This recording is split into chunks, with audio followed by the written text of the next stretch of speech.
And height calculations. And I'm excited to see some very prominent people in the audience tonight to join us, so that's great. Welcome. With that, I'm just going to turn it over to Christopher Wright. Is that correct? Jessica Gantry. Okay, Jessica, take it away. Good evening, commissioners. Can you hear me? There you go. Push that little, there you go. There we go. All right.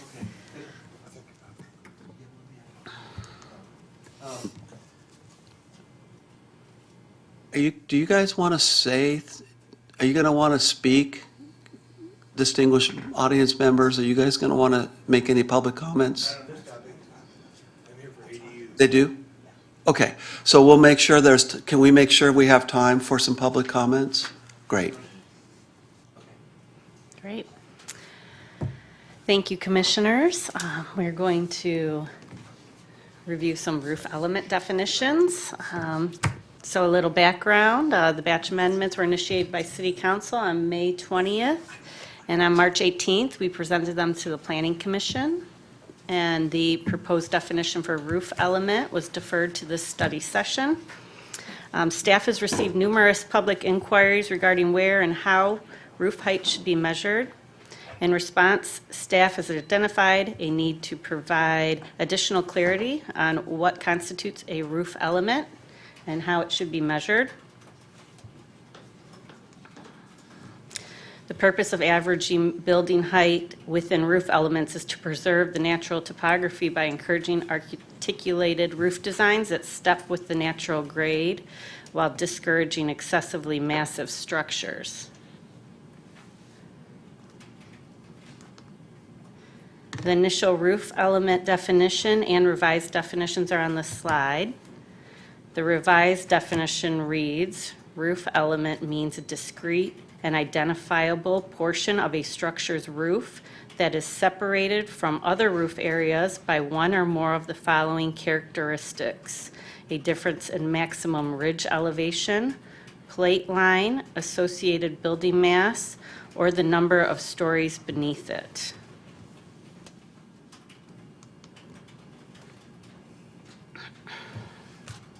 The following slides are samples of past height analysis.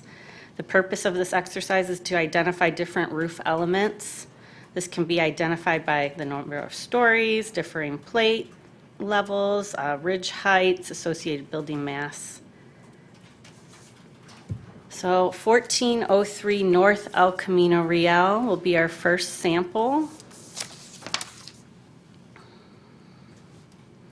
You could see the different highlighted areas which separate each individual roof element by the different colors. We have a height analysis provided on the right, which I can zoom in on, I think, if needed. I also included some aerials that might help with distinguishing the different roof elements. We have some shed roofs. We have a couple towers on this one. And as we continue on this now. I Go to the next one? Yeah, just keep going through. Okay. So this is 1010 South El Camino Real. This is the Santiago mixed-use development. They have separated this roof into 4 different elements to provide the analysis. Here are some aerials to help distinguish the different elements. We can go into these more if needed. And then another sample at 323 Encino Lane. This is a residential development. This one has not been built yet, so I don't have an aerial of it. Can you go back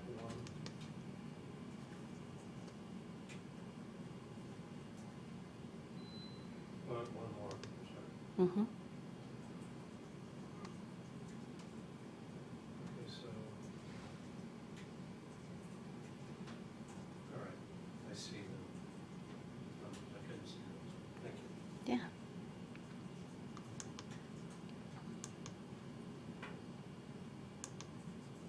And then this is 225 Avenida Del Mar. This is Hotel Clementi. This one has a very complex roof design. This one also hasn't been built, so we don't have aerials for it yet. But you can see they have numerous different elements within this development. So other ideas for code improvements. Staff also recommends making changes to section 1724-110, height limitations, to clarify which corner points along a roof's perimeter should be used to measure height. So average height provides an accurate estimate of a roof's element scale. Otherwise, the calculation can be skewed by adding more corners on a lower side than a higher side of a roof section. Also emphasize the height calculations should support varied roof lines and stepping with slope topography consistent with the design guidelines. Staff also recommends to add a statement that the city planner has discretion to interpret how a roof should be separated into roof elements for a height analysis in a manner that best achieves the purpose and intent of height regulations. Staff is looking for feedback from the Planning Commission on how you'd like to move forward.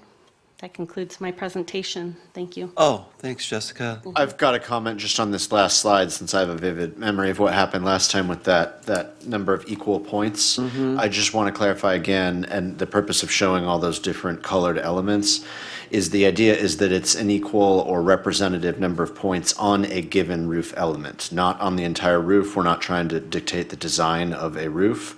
In fact, as Jessica noted, we're trying to encourage variation and style and different roof pitches and elevations and opportunities. The equal number of points language is something that came up a lot last time, and we should just discuss if we do need a code amendment or if this can be incorporated into the definition. That, again, staff is calculating the height of a given roof element, and we're averaging the points within a given roof element. No one roof element may be higher than the maximum height. Christopher can speak a lot more about that, but that's what staff's been batting around for the last couple of weeks. Since you're speaking on this, Zach, or Christopher, I would like to, if my colleagues are okay, I want to just ask them to do a little bit of context setting. Then let's get our public comment, and then we can have Q&A with staff. How about that? But what brought us to this moment where we're talking about these different ways of calculating roof height? And the pictures that you showed were excellent examples of why that could be challenging, because you've got various levels and different elements, and how do you measure that and come up with what all that? So maybe just a little context on what brought us to this discussion and what you'd like to get out of it. Either one of you would be helpful, and then we'll do public comment, and then we'll do some interaction. You want to take that, or you? Yeah, Jessica, you want to do that? Okay, great, Sure. thanks. I mean, we've got numerous inquiries from the public about where to measure from, why, how. They just don't seem to understand the concept of it. So being that roof element is the term is within that section of code multiple times, we thought it'd be very beneficial to provide a clear definition for that. And the challenge is at the counter? Yeah. Okay. Do you see the same level of challenges with professional architects? Sometimes. Sometimes. Yeah. But primarily applicants at the counter who are coming in frustrated and confused? Not always. I mean, sometimes seasoned architects are asking us exactly. Same thing. Yeah, because not all cities are applying that standard in the same way, so. Okay. Yeah. All right. So I just thought to be helpful to make sure everyone understands that we're trying to clarify I guess ultimately policy and how these roof elements are identified and then roof elevations are calculated. I think local architects are more familiar with their zoning code, so they will reach out to staff. They already know that what we try to do in averaging the height of each roof element separately. But where you put the points to measure that average can be adjusted in different ways, and so they look for some clarification. And so I think we're trying to do two things: is by defining roof element, it helps architects that aren't local, just we do average the height for not the whole building as a whole, but in these pieces. So to give some guidance, the code should generally be clear enough where someone can just take it, not have to be local and read it and have a general understanding without having to talk to a planner. So that's an objective. The other thing is to minimize the amount of back and forth discussion for even a local architect on how many points they should be using. Okay, great. Can I weigh in on that? Yeah, and then, yeah, I just want to get to our audience as quickly as we can, so we have all the input, and then we can have our Well, I wonder, detailed, I deep, wonder, deep, deep, I deep think we dive. should ask the audience if they would rather go sooner or more at the end after they've heard us. Because I don't know. Yeah. We should, Well, I have a question for staff. Can we ask those now? Yeah, go ahead. So you mentioned that some other cities interpret that differently, even though they have the same intent. Have you evaluated some of those and seen how and why? I can't imagine why they would be that much different. No, I don't know if we necessarily have a lot of examples of other cities measuring height by roof element, but cities measure height in their own way. Some will measure it from the curb, some will measure it from the middle of the building. Oh, I Cities see. have their own So it's explained methodology. differently as well, probably. Yeah, I think something that is unique to San Clemente is we have a height average because of our topography. There's an emphasis on stepping up the slope and breaking up buildings. And so if someone wanted to just build a box and have one roof, they can meet the height limit, but that's not the goal of the city. It's to break it up and have interesting buildings, and I think that's what the purpose of this section is. So the goal really at this point is how do you have code written in a way that's very clear for people to implement consistently? Okay, thanks. Yeah, question. To me, the code already has a lot of direction. Sorry. To me, the code already has a lot of direction and a diagram and a methodology of how to calculate, for each separate roof element in it. So I guess my question is, why do you think, since that's already in the code and we're already giving direction as to how to do it, how do you think this is going to improve that? Just having a definition, I think, is really helpful to distinguish the difference between the entire roof and individual roof elements. Because I guess it could be interpreted many different ways, roof element. Okay. Are all these diagrams new, the ones that you showed us tonight? They're not in the zoning code now, right? The ones I just showed you, they're just Yeah. past plan checks. So these are actual projects. So is the intent to add examples like this to the zoning ordinance? No. just to show, I think the purpose of them was to illustrate some of the challenges with examples. Right, and facilitate discussion here. So. Okay.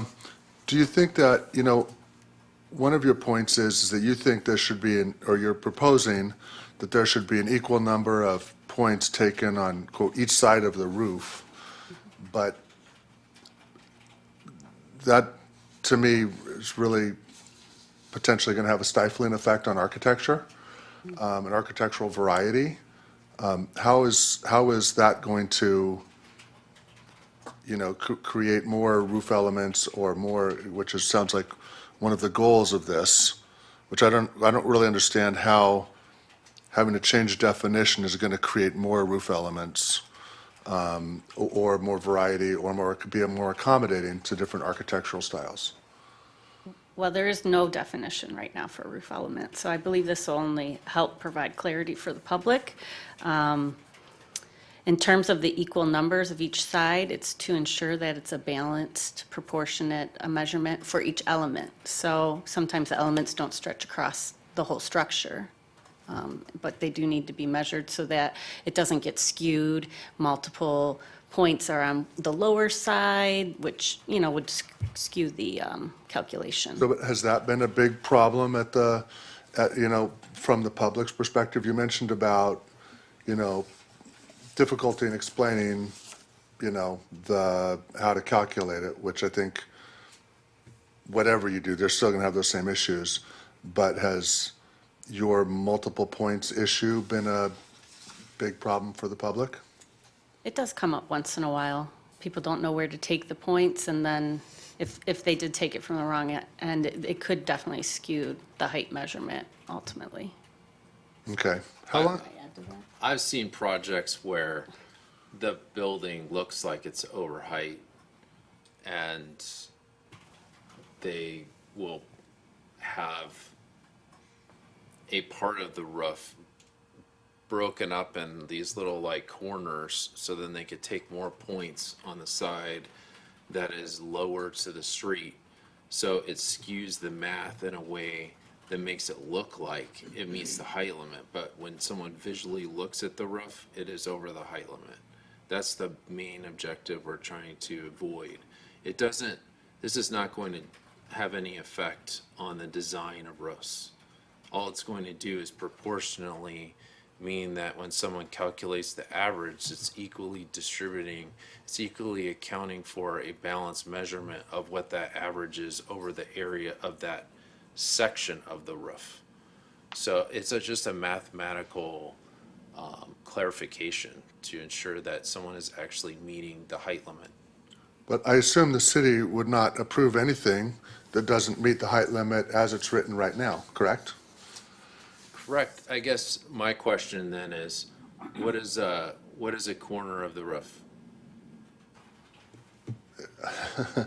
It's a corner of a roof. I mean, So if I add one side of the building that is just a box, say just 2 points, it's just a parapet wall on one side, and that is the side that is really tall. So the building is, say, 30 feet on that side of the building, going over a slope. And then on the front of the building, I decide that I'm gonna have a roof deck that's gonna do all these jogs all along the street. And now I have all these little corners that, because it just says roof corner, now I can argue with somebody and I could say, well, each one of those little jogs is a corner. So now I am skewing my math to take all those points at the street. But if you actually look at the building, it looks like it's over the height limit, and it really is. I would argue that it's not. If it complies with the current code, it's not over the height limit. The code was written in a certain way. Do we know how long this code's been in effect? I'm pretty sure it's 1996. Okay, so for 30 years, we've had a code that, to my understanding, hasn't had a significant problem I don't think there's San Clemente hasn't chosen to implement, thank heavens, a view preservation ordinance. And to my knowledge, doesn't have a big outcry about, oh, that one ridge line is too high. Do we have a story pole ordinance? We have a story pole ordinance. For Is it- certain projects, you have to have story poles. Okay, so, it seems to me that this is a solution in search of a problem. Like, it's not really a problem, and you guys well, we'll get to in my comments, but I think the impact, any revision on the height calculation is gonna have an enormous impact on applicants, architects, contractors, that it's impossible for us to identify Well, I those. think we can discuss that, but it seems to me that it's the definition of a roof element that they're proposing an amendment. It's not the calculation method. Am I correct in that statement? Right now, we're not proposing anything. We don't have an Well, yeah, ordinance but- we're in search of feedback on some ideas to improve the code. We've talked mostly about the definition, but we have these other ideas to improve the code. It's So you are potentially, unless we say no, I guess, proposing some change to the calculation method as well. Well, they are, because he's saying that they want to pick, if you have multiple corners on a, diverse roof style or design, you can average in all of those corners, but they want to wipe that out. And they just want to have the same number like make it 4, right? The 4 corners instead of having variety in the roof design. Let's do this. I'd like to bring up, we have some pretty distinguished, experts in the audience. If it's all right, I'd like to bring them up, get their feedback, and then if we get into conversation and we want to bring them back to react, we can do it. So, Mr. McGuire, would you like to lead off with your expertise and share your thoughts, concerns, questions, observations, whatever you want? Can you do it in 3? I can do it in 3, yeah. Awesome. Because I wasn't even planning on speaking. 3, I was 4, I was just keep- here to listen, but I will be quick. Keep it under 5 if you could. So Mark McGuire, City of San Clemente, thank you for the opportunity.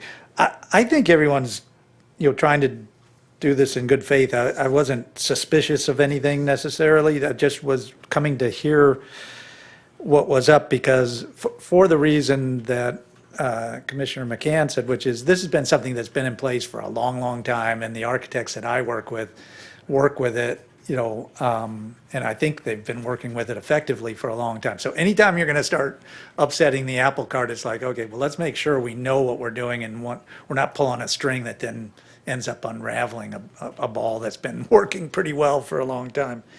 If there's a problem, let's hear what the problem is and figure it out comprehensively.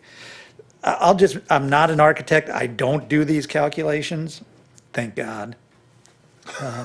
But the definition, just as a lawyer, when I read it, I do start to have some concerns about the definition, and I'll make these comments and I'll sit down.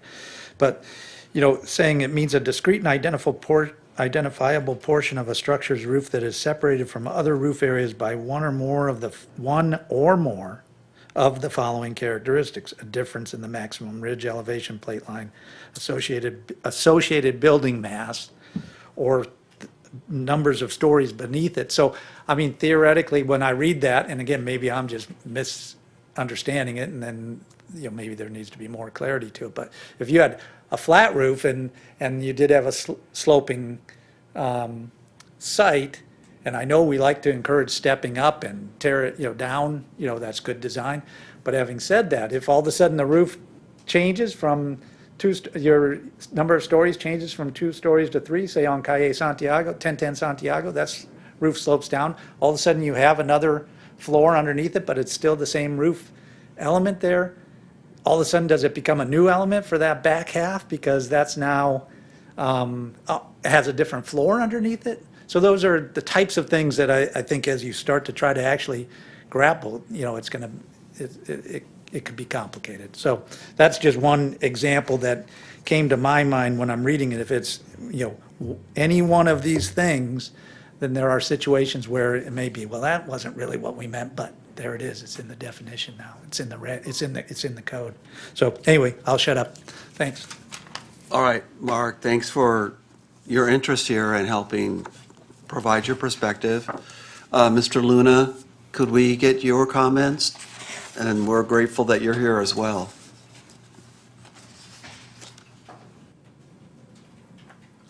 Thank you for having me. I just learned of this just late yesterday, so I really don't have anything prepared. So I thought I'd come and learn about this. Again, Michael Luna, architect, local architect, and citizen of San Clemente. So what strikes me is that, because I struggle with, getting roofs to comply all the time. And in a city where we do not have view preservation rights and so forth, I'm always trying to be very cognizant of making sure I not only comply to be able to get a permit, but that I'm designing something sensitive to the area and to the neighbors and so forth. So the thing that I would say is that if if the intent here is to try to create more movement in the architecture, I don't think, and the intent is to try to create more varied roof elements, I don't know that changing the method of calculating the roofs is the way to do it. I mean, there needs to be another mechanism other than how we measure roofs, than to, and find perhaps a different way to try to encourage more movement in the architecture, more offsets and so forth. So, right, what I work with, and it seems like what the language should clarify, is that if I got a slope and I'm designing whatever roof element or component of the building that I'm doing, because I clearly understand that each roof has to be calculated separately. And so I just do that. And when I do that, I try to take, given a slope, I try, if I've got a roof there, I'm going to take equal points uphill as, and equal to the number of points downhill. So if I'm taking 2 points or 3 points uphill, I need to have 3 points downhill to really get the average, because I think that's what staff looks for. And so if we could clarify that maybe there's equal number of points, no matter how much the roof jogs in or out or so forth, but you just can't get a true average unless you're getting equal points up and equal points down. That's going to tell you what the average is. The thing that I object with on the proposed new language is the number of stories beneath it. If you could have easily a continuous roof over architecture, but yet the number of stories varies underneath it, that roof could wrap all the way around. And I think 1010 Santiago is a good example of that, where the stories vary. But it's still, that roof is still there, and you're trying to control the height of the building, and so it's really the roof that you got to make sure you have the right amount of points to look at as compared to what's underneath it, really. You're trying to control the roof, not the number of stories. But Scott, I think you're pretty right that I think folks a few times working with our existing rules, they seem to work, and I think staff has done a pretty darn good job of trying to make sure that there's equal points around the roof. It seems like the language works. I'm not sure a change is necessary. But I would stress, I don't see how any of this is going to encourage different heights of roof elements or breaking up the building into different roof elements. I mean, I've seen boxes, architects do boxes on a steep site, and you end up with, 3 stories exposed on the street, and it's just all one box with a flat roof coming all the way across. No matter how you measure that roof by these guidelines, it's not encouraging changes to the roof elements and creating variation. It's just how we measure it. So I don't know that this is the mechanism to create better articulated buildings. I think that's all I have. Thank you. Well, that's very valuable feedback, Michael. Thank you so much. Thank you. Yeah. Okay. Anyone else want to speak? Sir, I don't know you. Did you want to speak? Got my card. I'll come up. Okay, great.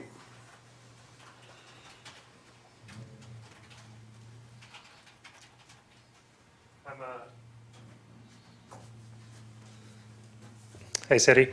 Trent Anderson, president of CH Anderson Construction, local developer, contractor. I got notified today. I was interested in the high limits as we develop several homes in the city. We build for clients. We've built Michael Luna's projects, several local architects. For me, the biggest issue, and I love architecture. I've actually grown very fond of it over my career. I'm young, so I'm still learning. But I love my parents live in a Spanish style home that has a turret. And so I love the dimensions of the roof.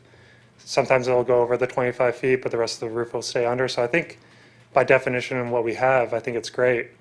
As far as the roof elements, I'm not super familiar. I haven't read up on a lot of the documents, but as a local builder, I've found that there's not a lot of follow-up in the construction side of things when it comes to these roofs. There's some projects where I'm required to do surveys for the height limits. Some projects don't require surveys. So for me as a builder, I would like to see this, if this gets implemented or if it doesn't, I would like to just see implementation on holding the builders accountable on actually building to those heights. Maybe that's a different topic, but as a local licensed builder, we build to the plans. And as long as the plans are approved by the city, we shouldn't receive any feedback from a neighbor that's complaining about a height on the building, as long as it feeds within these definitions. And so I would like this definition to be solid, so that it doesn't have any blowback on me from a neighbor complaining about blocking a view. So if this allows that to happen, I'm all for it. But to me, this code's been in place for 30 years. We've never had an issue with a neighboring complaint, and we've always been able to back it with a survey done in the height limits in the finished framing stages. And planning requires it sometimes they don't. I think they should require it at all times whenever a roof gets touched. So that's my feedback. Thank you. Fantastic. Thank you for taking the time out of your day to come out here and share that with us. We appreciate it. Let me see if I can sum up where we are right now. What I'm hearing is there is a lot of comments at the counter. How do I measure this? So there's some ambiguity or confusion regarding that. And always the counter, sometimes you'll get it from architects. The goal is you'd like to make sure we're encouraging through our policies variations in roof height and elements so that there's movement, there's interest and in the architecture, right? And that it would step with the topography. So it's not always boxy and just level, right? We want to see that roof height variation, which then moves us to, okay, so how do we encourage that?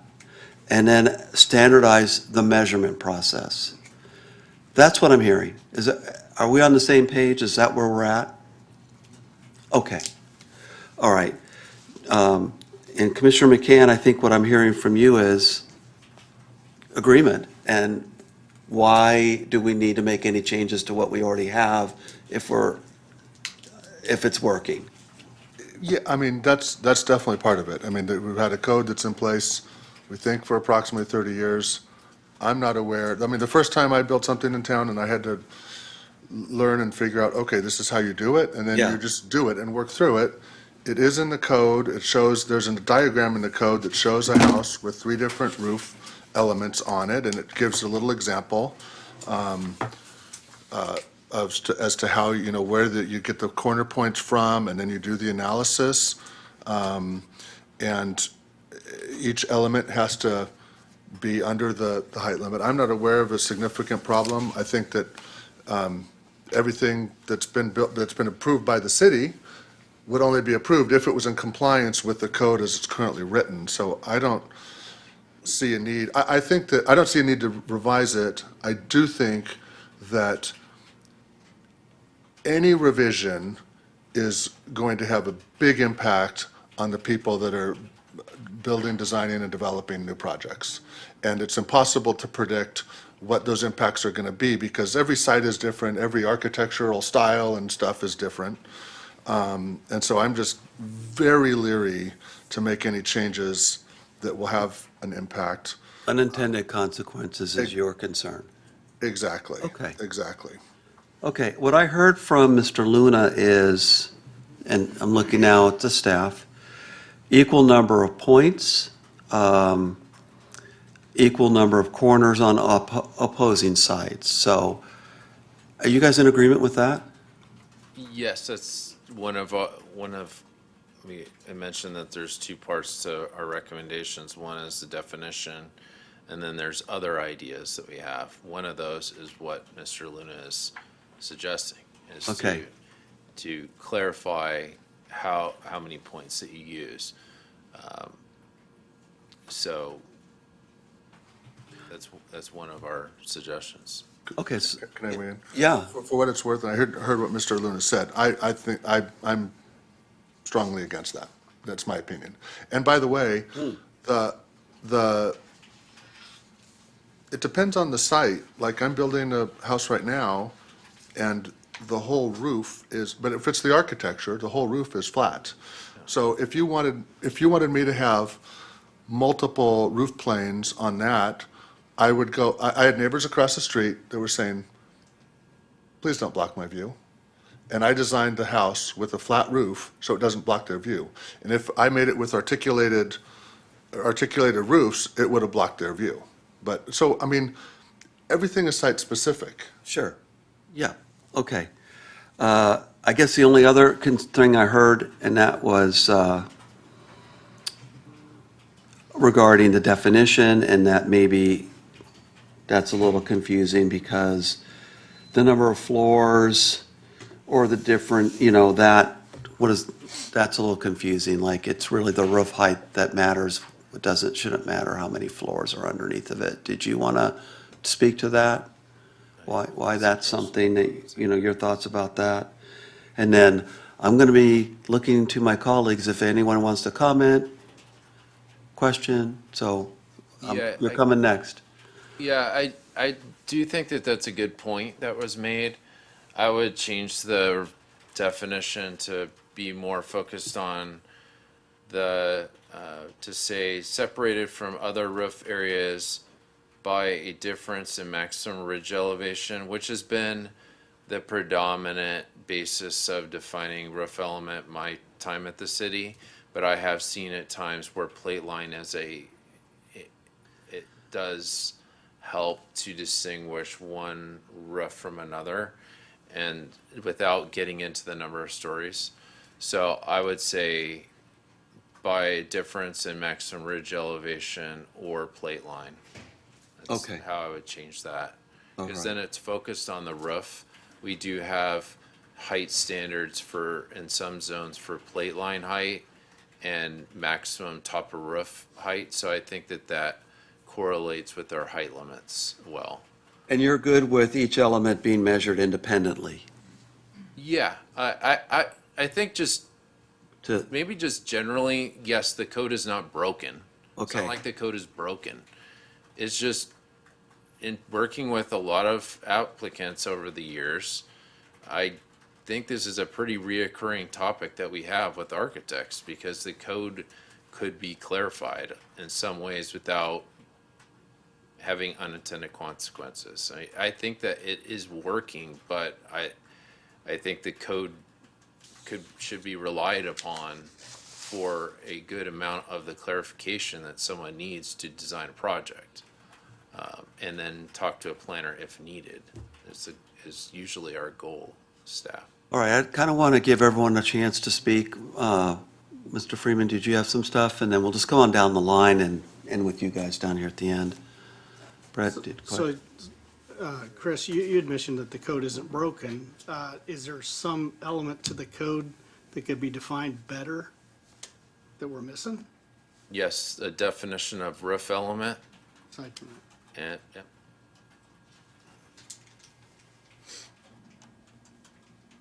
Just the roof element, that's it?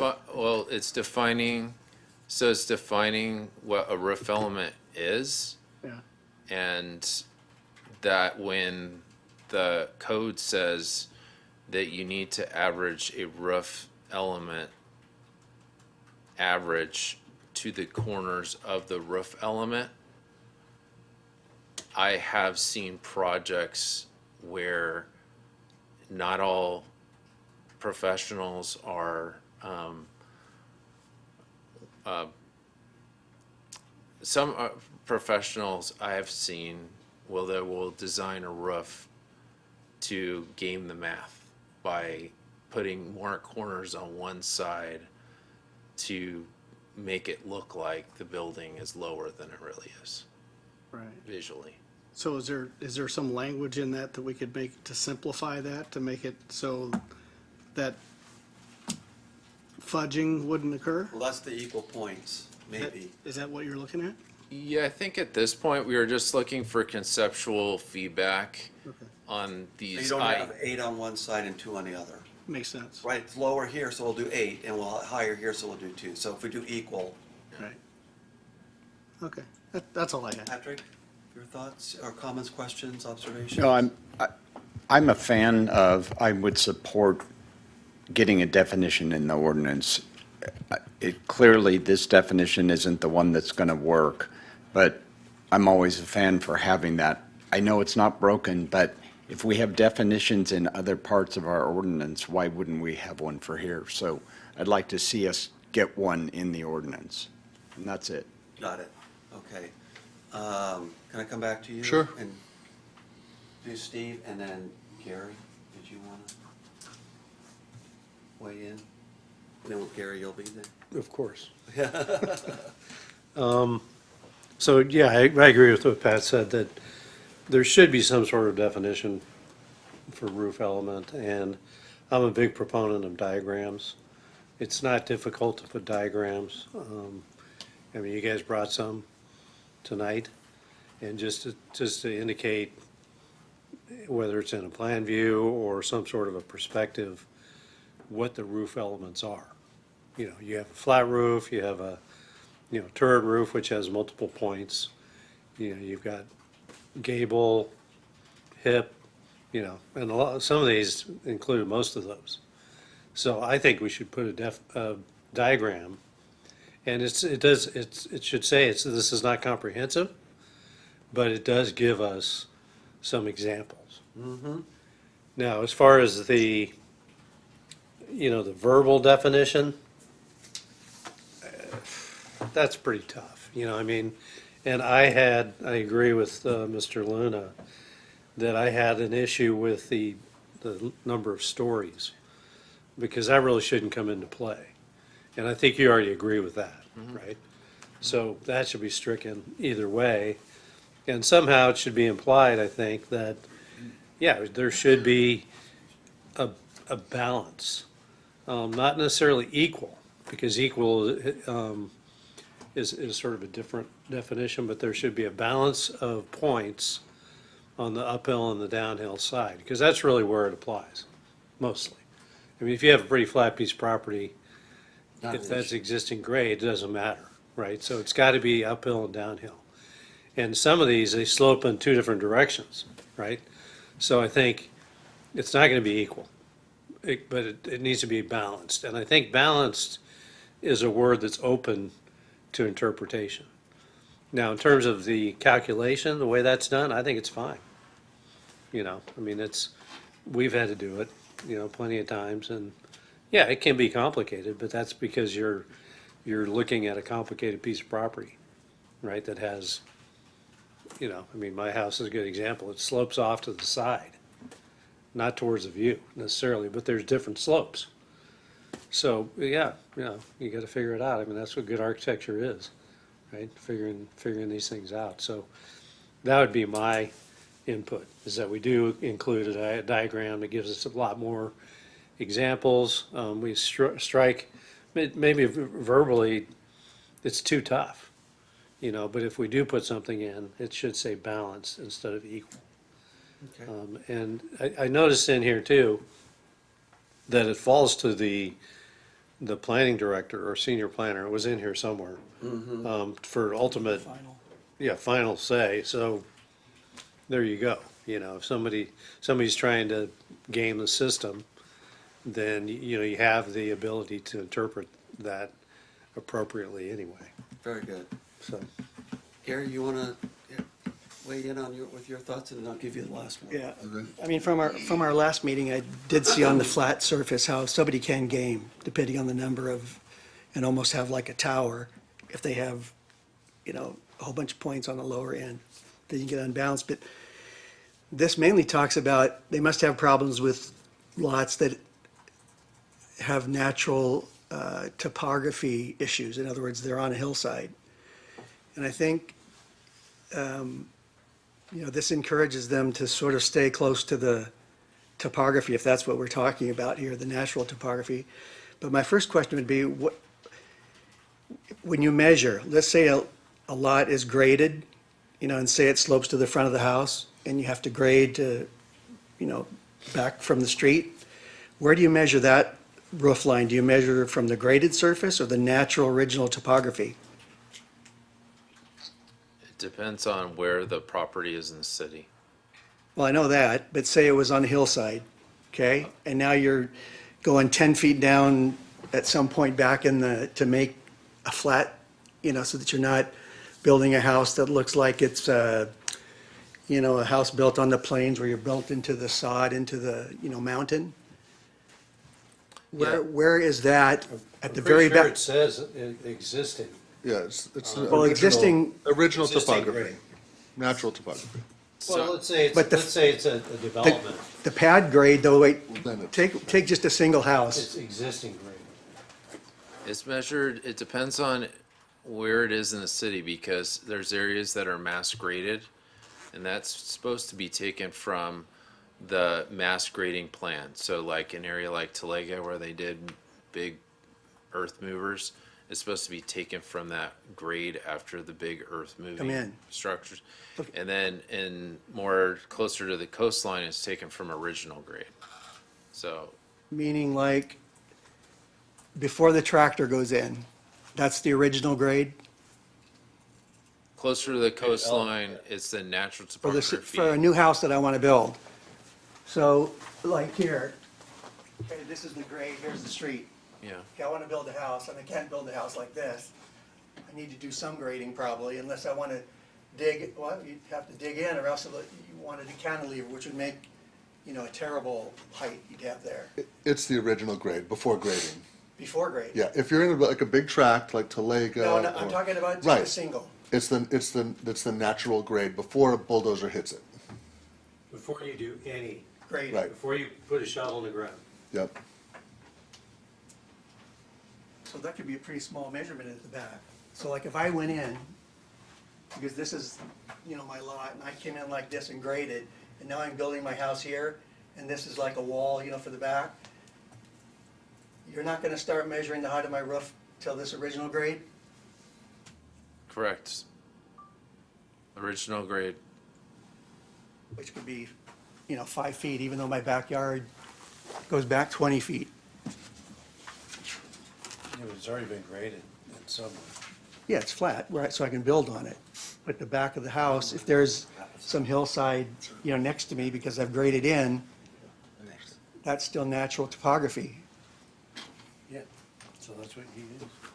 I've Right. asked Scott to kind of put a wrapper on our Well, it's 10 conversation, feet. and then we're gonna close it, okay? And if you have It'd just be anything 2 you need to, feet. just let us know, otherwise Scott. So that would be my question, is the difference between natural topography and the graded topography. I would just add that that's a whole separate problem we deal with at the counter, and with Yeah. architects less experienced than Scott and Mr. Luna, we answer that question all day long. We have a map in the code that has topography from I mean, 1964. Talega's not a problem because it's already graded out. And I would consider the natural topography that's not even there anymore.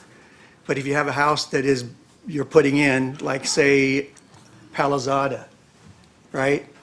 Where you go into the freeway to get back on the freeway going north, where they built those two houses. And to keep down to the topography, they came down the hill instead of trying to, go straight up. They still have natural topography on the hillside this way. So that you could actually, even though the building is 10 feet tall, you could only be 2 feet above the natural grade of the topography.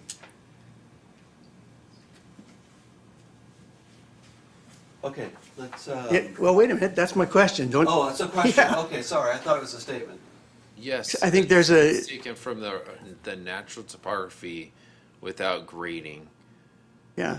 in that. So if in I have to areas grade of into this if I have to grade into the landscape to build my house, okay, and at the point, where the hill is coming up, because that lot has not been developed yet, and I have a 7-foot wall, at the back of my house, or not a wall, but a corner, and it's 4 feet that I've had to grade into, 4 feet, now it's 7 feet, is the height of that roof only 3 feet? No, in that situation, you're going to end up with more development potential in a bigger building in most circumstances, because you're cutting into the hill, but we're measuring Right. the height from where the hill used to be. Right. So actually, you're gonna get your new 4 feet or 7 feet of cut, plus you're gonna get whatever the height measurement is. And that's not natural topography, that's from the graded topography. Yeah, the Yeah. wording is confusing, but you're measuring your height in that circumstance from where the natural grade was before you messed with your bulldozer. So you actually end up getting a bigger building in most of the lower part of the city. Well, that's why I want to make sure the point is coming from the grade, not the natural topography. No, it's coming from where the natural topography was before you graded it. That's the way it's been done for the last 30 years in Then my code. wall, then my one corner would only be 3 feet. Even if I graded in 4 feet, because the natural topography is 3 feet above my grade. But we wouldn't start measuring your key height points until we got to where the natural topography was before. If you graded all the way down here, Here. you've got all this extra building footprint down here, Right. plus we start measuring your height from where the grade was before your grading. So you end up with, We don't, no. A larger I understand building. what you're saying. So I got 3 feet here and I've graded in 4 feet. Yeah. It should be 7 feet. yeah, Total. we're only calling that 3 feet. Yeah, you're only calling that 3 feet. That's what my point was. So people end up with larger buildings in the areas Right. where we measure from natural grade. So it encourages them, To do more grading and end up with a bigger building. yeah, It encourages them to dig into the ground, right. which is kind of what the code, Now, when we're not establishing the natural, we're digging in, but we're digging in, but that makes it, you can have a larger building without it looking bigger, because now you've kind of dug in and you're getting bonus square footage, call it, that's down, buried, Ground. partial basement, whatever.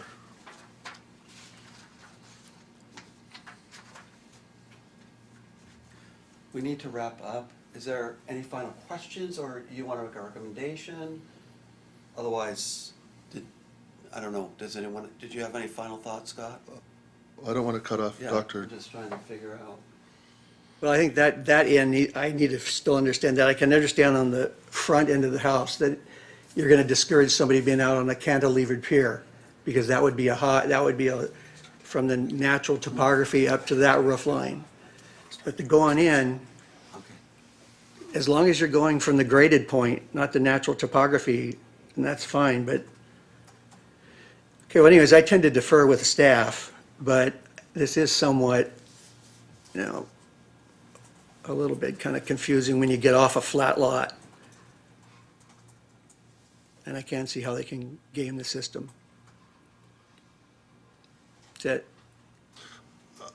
I'll try and be super brief. I mean, I've kind of been a little bit vocal about my feelings. I think we've seen that this is a very complicated issue, and tweaking it is going to have unintended consequences, for sure. And I think that the code, it has a diagram on how it's supposed to be calculated and a methodology.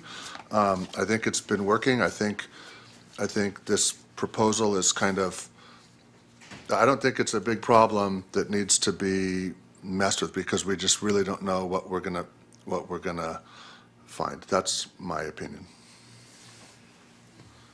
Can we leave it there? Is that, I mean, there's been a lot of different input. Is that, I mean, and if you want to bring it back, you can, or you can call individual commissioners if you want to get further thoughts. I would anticipate we'll bring it back in 4 to 6 months with the next batch of amendments and other topics to discuss. And at that point, you can tell us whether to keep going or to stop. Okay. But we're not progressing this to the city council anytime soon. We've already done batch 1 and batch 2, and batch 3 will not start until later in the year. Okay. Well, if you have a sense of where people are, what their thoughts are, and where are we adjourning to? Because it has today's date. Huh? That's what we do? Okay. So I'm going to go ahead and move that we adjourn our study session to the next regular meeting of the Planning Commission held today at 6 PM. All those in favor, say aye. Aye. We are adjourned. Be back later. Thanks, guys, for coming.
Will the meeting please come to order for the regular meeting of the Planning Commission for the City of San Clemente, April 22nd, 2026, 6 PM.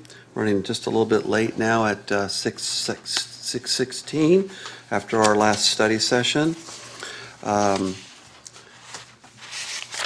Mr. Camp, would you mind leading us in the pledge tonight? I'd be happy to. Thank you. Everybody rise, please. I pledge allegiance to the flag of the United States of America, and to the republic for which it stands, one nation, under God, indivisible, with liberty and justice for all.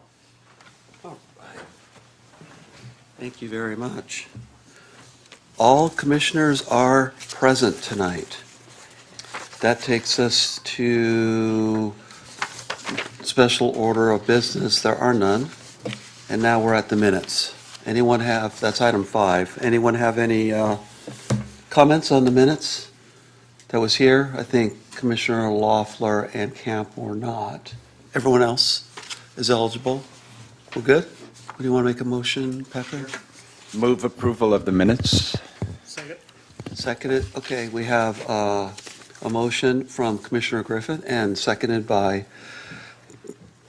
Mr. Brent Freeman. Commissioner Freeman, all those in favor? Aye. Aye. Opposed? Passes. And we have 2 abstentions. Oral communication is next on the agenda. Do we have anyone here that wants to speak on a non-agenda item? Seeing none. Consent calendar is none tonight, so that takes us to public hearings. We have 2 public hearings tonight. The first one is on project 22-427. It's known here as the Wood Residence. It's at 104 West Avenida Caldez, and it's a request to the Planning Commission to consider approving an existing unpermitted 543 square foot living room addition to increase the height of the existing garage roof and some changes to the front facade. And this is appearing before us because it's adjacent to a historical resource. So that's why that item is here. Here's how we run our public hearings. I will open it. I'm going to check to see if we had any site visits or ex parte communications. We'll get our staff report, and then we'll hear from the applicant. If the applicant is here, they'll have 10 minutes. Then we'll take public comments. The applicant will have the opportunity to respond if they wish, and then we will close the public hearing and deliberate. So that's our process. I will now open the public hearing. Any site visits or ex parte communications to disclose by any commissioners? Mr. Freeman, you drove by? Yeah. You saw it, okay. Anyone else? Great. That takes us to staff report. Hello again, Jessica. Thank you, Commissioner. Good evening, everyone. This is for public hearing project 25-472, Wood Residence. The home is located at 104 West Avenida Cadiz, built in 1961. It's zoned residential low. It's an existing single-story, 1,270 square foot, single-family home on a 4,800 square foot interior lot. A historic resource abuts the property along the east property line. This home was constructed in 1935, and it was one of the last dozen homes required to conform to the Spanish Village architectural restrictions. It features a recessed entry porch on the southeast corner of the building, white stucco walls, and a front gable red tile roof. This project requires Planning Commission approval of a development permit for an addition exceeding 500 square feet located adjacent to a historical resource. The unpermitted 543 square foot addition currently functions as a living room. Site improvements for this project include front facade remodel, including raising the garage roof plate approximately 1 foot 6 inches, relocation of the chimney, new steps along the west side yard, and removal of a rear deck. The home currently has uneven floor levels with varying interior steps, which will be leveled as part of this project. As a result, additional stairs are needed to properly enter the residence. A new front porch stoop, as well as new stairs in the garage are proposed. Interior improvements include a full remodel and reconfiguration of the main living area and renovations of both existing bathrooms. The existing dining room will be converted into a new primary bedroom suite, resulting in a fourth bedroom and a third bathroom within the existing structure. The front facade changes can be seen here. Please note the new front porch and steps, new siding across this elevation, a new front bedroom window, front door, and garage door. Please also notice the increased height of the garage roof and chimney relocation. The proposed finishes can be seen on the material board, and a comment from DRSC was to change the proposed chimney material from brick to stucco for compatibility purposes, which the applicant has included in his revisions. The east elevation is directly adjacent to the historical resource. The new siding can be seen along the side of the garage adjacent to the front yard. The roof height modification, chimney relocation, and rear deck removal can also be seen here. The west elevation features some window and door modifications. The side entry door is repositioned with a new stoop and steps, which will be required once the interior floor elevation is leveled. Another DRSC comment was related to wrapping the new siding around the corner of the building, a common technique. The applicant has modified the design to wrap the siding around this corner, though they have opted out of wrapping the opposite corner, noting limited visibility.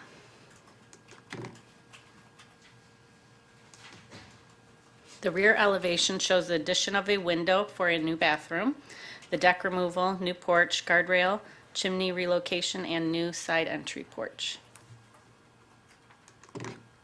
Staff can meet the required findings as outlined in the resolution.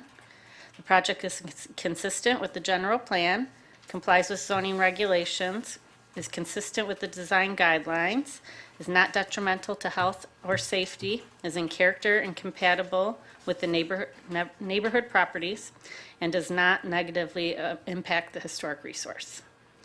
Public comment letters have been received in support of this project, including one from the owner of the historic property, which was included with the staff report. This concludes my presentation. Thank you. Please let me know if you have any questions. Will do. Thanks, Jessica. Any questions for staff? Okay, is the applicant? Yes, the applicant's here, Jeff Wood. Hello, welcome. Did you want to make any comments? Come on up. Tell us who you are and tell us about your project. All right. Hello. Hi, my name's Jeff Wood.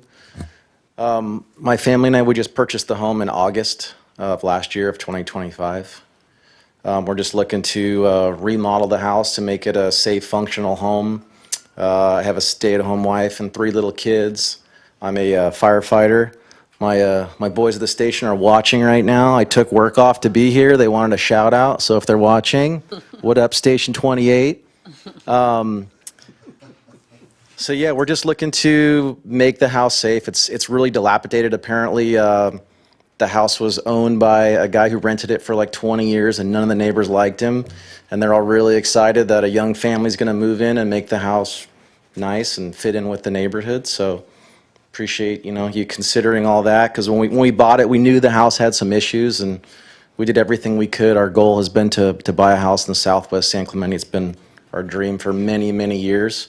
So we're just looking to make it a safe, livable home, and yeah, hope you guys approve it. Like I said, it's been there for a very long time.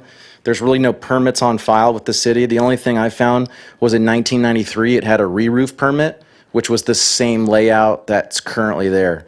So, I mean, the layout and the footprint has been there for 40-some years. So we're just looking to not change any setbacks and just remodel the current house without impacting any of the neighbors negatively. And they're all very much in support of us doing what we're planning on doing. Well, that sounds like a great plan. And welcome to San Clemente. Where'd you move from? We've been in San Clemente for a couple of years, renting, but we came from Monrovia. Okay, well, we're glad that you're here, and we appreciate your investment. Let me just see if my colleagues have any quick questions for you on your plans. Okay, sure. Anybody? Anybody? It's a sign that you're on the right track, no questions. All right, thank you. Okay.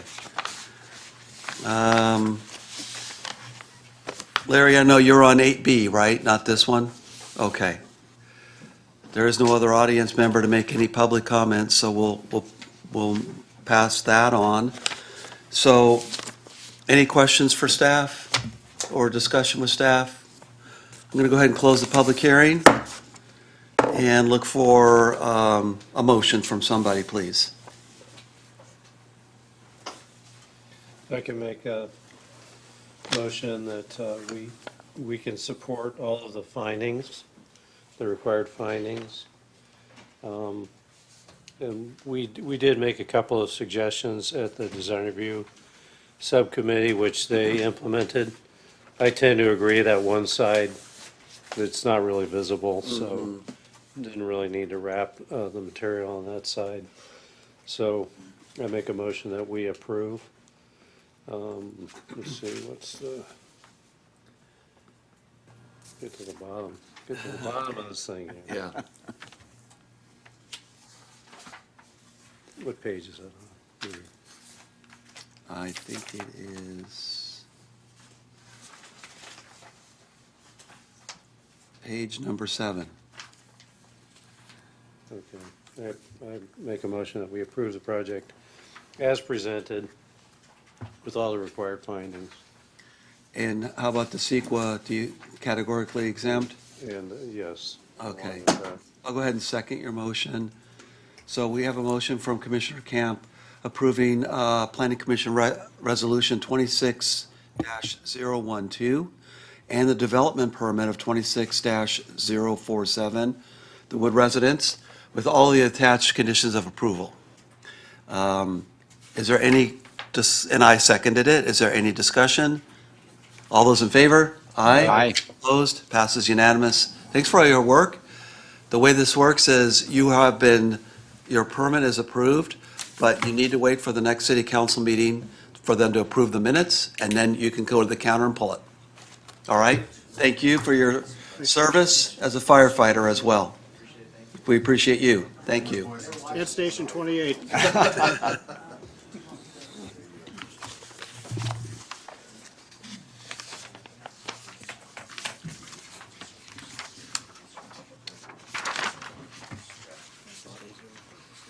Okay. We have one more public hearing tonight, and the staff is kind of rejiggering to get set up for that. Let me introduce it. This is a continuation of a public hearing on a zoning amendment, and I'll reopen it if I need to, but I don't believe I closed it last time, but I'll reopen our public hearing, and it's to provide recommendations to the city council on zoning amendment to update the San Clemente Municipal Code on accessory dwelling units, otherwise known as ADUs. And essentially, it's more definitional consistency with our housing element, and as well as adopting state law requirements that municipalities must be following these days. That's the overview. And I don't think we need ex parte communications on this because the city is the applicant. And with that, we will go to our professional staff for their report. Welcome. Thank you, sir. Good evening, members of the audience. Good evening, staff, and good evening, Planning Commission. This is the continuance of the ADU ordinance update, which began on March 4th, and we're continuing now on April 22nd of 2026 for zoning amendment 26-064. I'll provide some background on ADU law. In 2016, the state passed Senate bills that made the introduction for ADUs and junior ADUs, accessory dwelling units. And in 2019, the city adopted the ADU ordinance with Ordinance 1668 for ADUs. And in 2022, the city updated the ordinance based off of updates that had been passed by state legislation. And to repeat that, in 2025, the state introduced new bills, which is why we are here to update our ADU ordinance. And again, we had opened the public hearing earlier this year on March 4th, 2026, which we are now continuing. We received a public comment from an advocacy group, and it was regarding limits on detached ADUs and parcels and the application of front yard setbacks pertaining to Government Code Section 66323. They had a few comments that were relating to the bullets listed below, but primarily due to the Government Code Section 66323, and I'll get further into that in the next few slides. Our current standards show that a single-family home may have one junior ADU and one detached or attached ADU, and the current code references to single-family converted ADUs is confusing, but the city applies state law to allow them as required. So the wording on the current code is a little bit confusing. And multifamily homes may have converted and detached ADUs. Converted can be up to 25% of the existing multifamily homes. So if it's a fourplex, they can have one converted ADU from non-habitable space, meaning a storage closet or a garage. If they wanted a detached ADU on a multifamily lot, they could have up to two. And owner occupancy for junior ADUs and ADUs are required as our current code stands, as well as deed restrictions, which limit the ability for owners to sell ADUs separately. HCD comments that were received by staff to provide some feedback primarily consisted of questions and concerns regarding California Government Section 66323, differentiating that between Government Code Section 66314.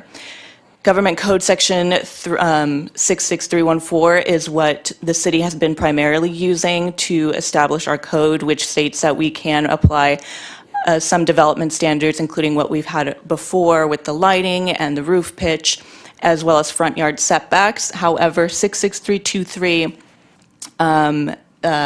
is more restrictive on the codes and the standards that the city can apply. These are the two main Senate bills and Assembly bills that were passed in the last year pertaining to junior ADUs and ADUs. AB 462 required that the city can no longer apply deed restrictions and owner occupancy requirements for accessory dwelling units. They can only apply those for junior accessory dwelling units when the sanitation facilities are shared with the main house. So if the junior accessory dwelling unit has its own, if the junior accessory dwelling unit has its own bathroom, then that would be independent. However, if it's not, and if it's sharing it with the primary dwelling unit, then the city may continue imposing that deed restriction requirement. SB 543, it just specifies the difference between square footage and interior livable space for both impact fees and for the size of the ADUs and junior ADUs, as well as the quantity of ADUs allowed in single-family homes and in multifamily residences. Some additional changes that were made were the architectural review limited to objective standards, the pathway to compliance for units created prior to 2020. The code currently states that units created prior to 2018 may be eligible for the new permits, whereas now the new law says that we have to specify that it's prior to 2020. And replacement of parking may only be required for those in the coastal zone. Again, we have the issuance of certificate of occupancy, and we have some updated definitions for our code, which include the car share vehicles, passageway, and public transit.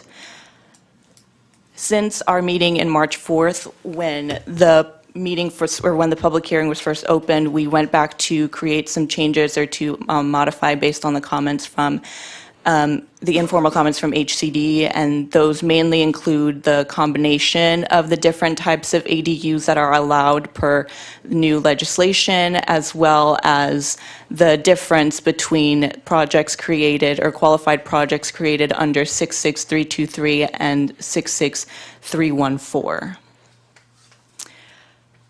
Staff has taken into consideration the general plan and housing element to find the findings for this zoning amendment. And those policies and objectives are consistent with our housing element, which was certified in 2021, specifically Program 8 for accessory dwelling units and Program 14, which states that the city has the obligation to remove any constraints that may make it difficult to develop housing. Staff recommends that the Planning Commission recommend to the City Council to adopt an ordinance approving zoning amendment 26-064. And I'm available for any questions, but that concludes my presentation. Yeah, Thank you. you did a great job of taking a lot of stuff and trying to distill it down. Thank you for that clarity that you provided. We have a public comment, so unless someone has something pressing for staff, I'm going to go to that now. And we'll come back for questions. So Mr. Culbertson is here, and he wants to address us on this item.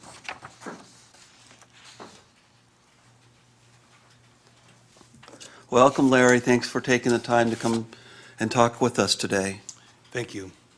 I didn't hear you mention Assembly Bill 1154.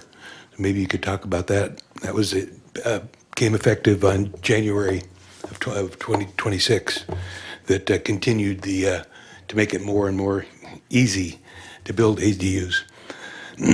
So I understand that what you're doing tonight is just bringing our codes in compliance with state law. You've got to do it. I understand that completely. But I've been concerned about ADUs since I first heard of them 7 years ago or more. I believe that the neighborhoods will become, once they become saturated with ADUs, which will happen, the quality of San Clemente life will diminish. Parking will become increasingly difficult, and our utility infrastructure will be overwhelmed. The typical single-family home in San Clemente has a 2-car garage, space for 2 cars in the driveway, and maybe 2 spaces on the street in front of the property. The latest edition of California law allows for adding 2 ADUs and 1 junior ADU. The single-family home can now become a 4-family home. But it only has 4 parking spaces, 2 in the driveway and maybe 2 in the street. Advocates argue that the ADUs will not add many more people or vehicles, but they might well be wrong. I think they probably are wrong. Remember 12 years ago when the use of single-family homes for vacation rentals and rehab facilities mushroomed out of control?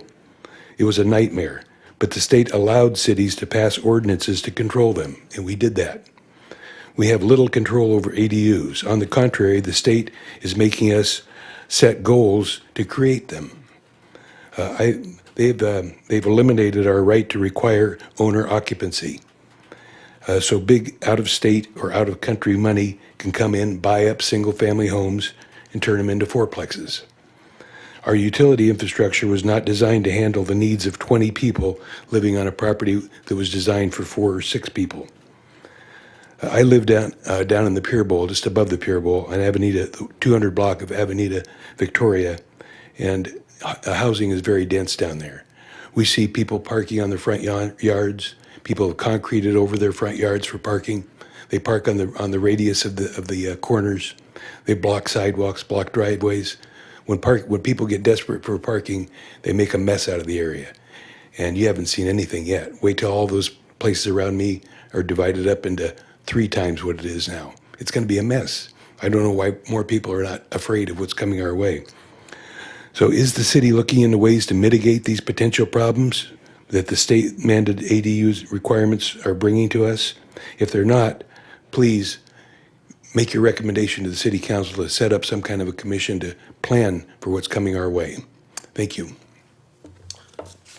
That's great stuff, Larry. Thank you. Let me just turn to Zach for a minute. You know, I hear exactly what he's saying.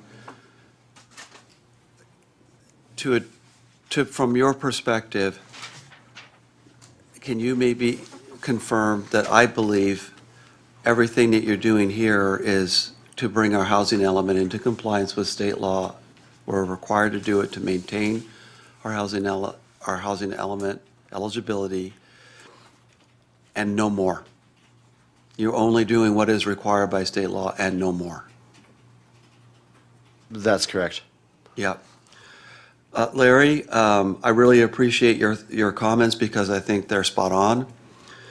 The trend of trying to push multifamily units in the state of California has transitioned to, okay, we're going to go the ADU route. So if where we can't get it in zoning, we're going to go with the ADU route. And that's exactly what we're seeing here. We're seeing a very rapid intensification of single-family lots. And we're seeing an expansion of multifamily densities and all of the local oversights being removed. So we have no more local standards, and we must do administrative approvals, and even parking hurdles, they're taken away. So it's very frustrating, and I wish I had a plan that we could, or something we could do. I can't think of one. I feel like we're kind of at the mercy of what's happening in Sacramento at this point. Anyway, that's my sense of it. So thank you. I agree with you, and maybe you can go to the council and share your thoughts with them, and I think that would be useful. Okay.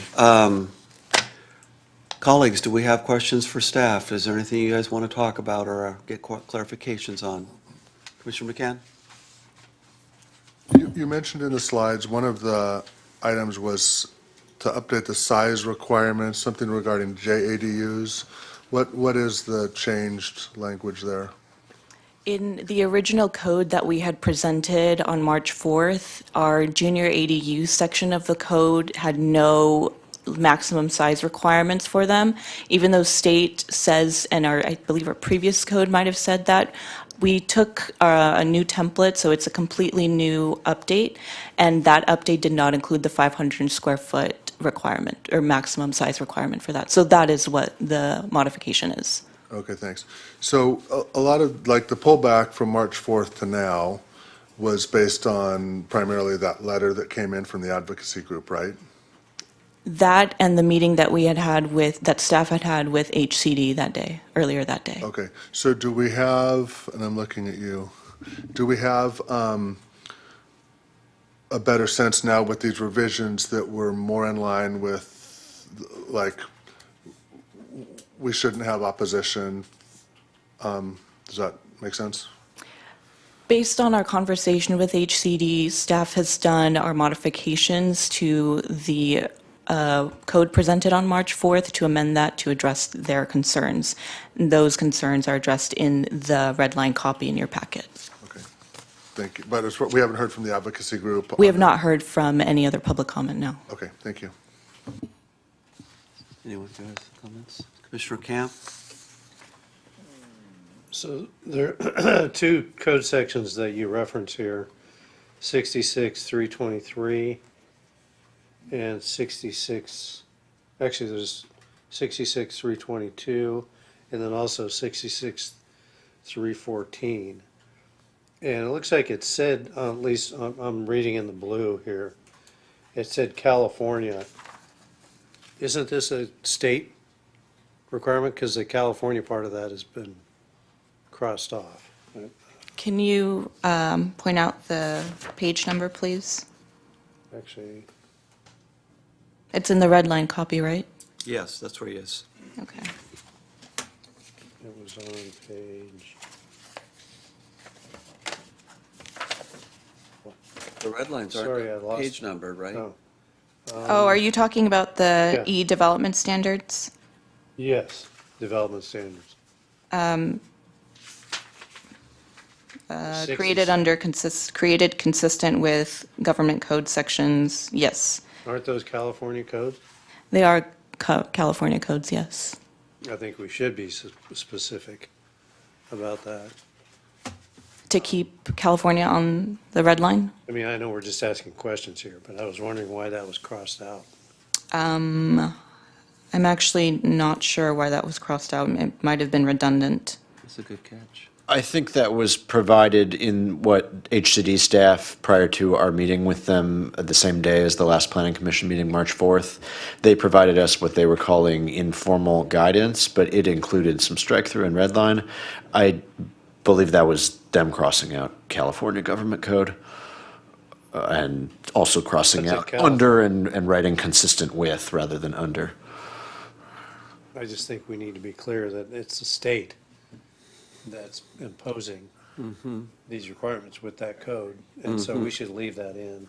I mean, we can wait for discussion on that, but the other question I had, and I don't know if I think this might have been answered, but on the square footage requirements, it says interior livable space. Is that a requirement by the state that we define it that way? Yes, the code and the new updates specifically called out to clarify the language and the square footage to say, and I quote, interior livable space. Okay. We must allow a minimum of 500 square feet of interior livable space in a JADU, so we have set the maximum at 500, which is the same as the state minimum. Likewise, for the one-bedroom units, we've set the maximum at pretty much the same number as their minimum of 800 or 850. Okay. So is there a place somewhere in here where it defines what interior livable space is? Because you've got storage, closets, you've got duct chase areas. I mean, there's a lot of ways to manipulate interior livable space. So if we're required, and I think that sounds like what we are, required to define it that way, I think we can put a definition. We have a definition for livable space, which means a space within a dwelling intended for human habitation, including living, sleeping, eating, cooking, or sanitation. I think interior, we would just say that means it's covered by a roof, would mean It's in the interior. last pages. In the definitions, we're updating a few definitions as well, not that one, that one's already in the code. But it's the very last page of your ordinance or your red line, it says livable space. Oh, let's see.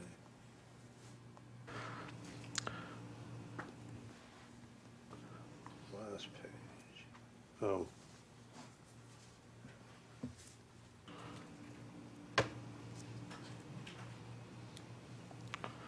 Okay. So do we have any leeway, I guess would be the word, for how that's defined, or is this a definition that's been given to us by the state? I think we got that definition from the previous code, and then we looked at Newport Beach for a lot of their more streamlined regulations, and this was reviewed by the State Housing Community Development staff, but this definition didn't come straight from like a state statute. It was our words. Okay. So the reason I mention this, and it's a question, but the reason I mention it is because, from experience, I know that you can manipulate square footage on interior square footage. You can subtract out, columns, duct chases, walls, all kinds of stuff so that you can pump up the square footage. Or you can pump up the square footage and still stay under that number. So I don't know what the definition that we should use, what that is, but I think we need to try to avoid it because it can be significant. I mean, you can get on an 850 square foot unit, you could get another 100 square feet just by manipulating. Would there be a list that the you'd want definition. of things that you'd want to say, or elements that you'd inclusive of? I mean, I haven't thought it through that Okay. much. I think we could come up with something, but that's I had thought about that ahead of time when I was reviewing this, that I was hoping we could call it gross square footage, but it sounds like we don't have that option. No, not for the ADUs. The Actually, the updates and the new legislations were actually quite clear on using the word interior livable space. But we can create our own definition for interior livable space. I don't know if that's specifically given a definition in the California code. If there is a certain definition, then we would include it and we would modify that. And if there isn't, then I would be willing to have that discussion and hear what you have to Does say. sound very similar. Do you want to go? Okay. I don't have any other. Okay. I think staff would like to supplement my response as well as Arceli's. Jenna just looked up the state definition. Nice. Gary, questions or thoughts, questions for staff? Well, wait, she's. Do you want me? Oh, I thought I'd can. give her more time. Oh, no. So I can read it right now. So it's under Government Code Section 66313, and it defines livable space as a space in a dwelling intended for human habitation, including living, sleeping, eating, cooking, or sanitation. And that sounds pretty similar, at least, to what we That's have. exactly what Zach said, Okay. like word for word.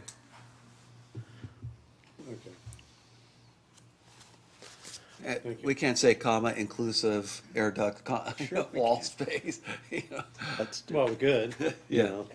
right? I like it. So maybe is that something that we should consider, is inclusive of, and then put elements that would go against that? Like the air exchangers or columns or Interior walls. interior walls, things of that nature? I think staff and also the state would not define those as interior livable space Okay. currently. So For- I don't think we for would keep- allow people to game their ADU to get lots of extra area in that manner. So wouldn't be helpful. Yeah, I mean, we just need to be aware that that's. Could happen, It's gonna happen. yeah.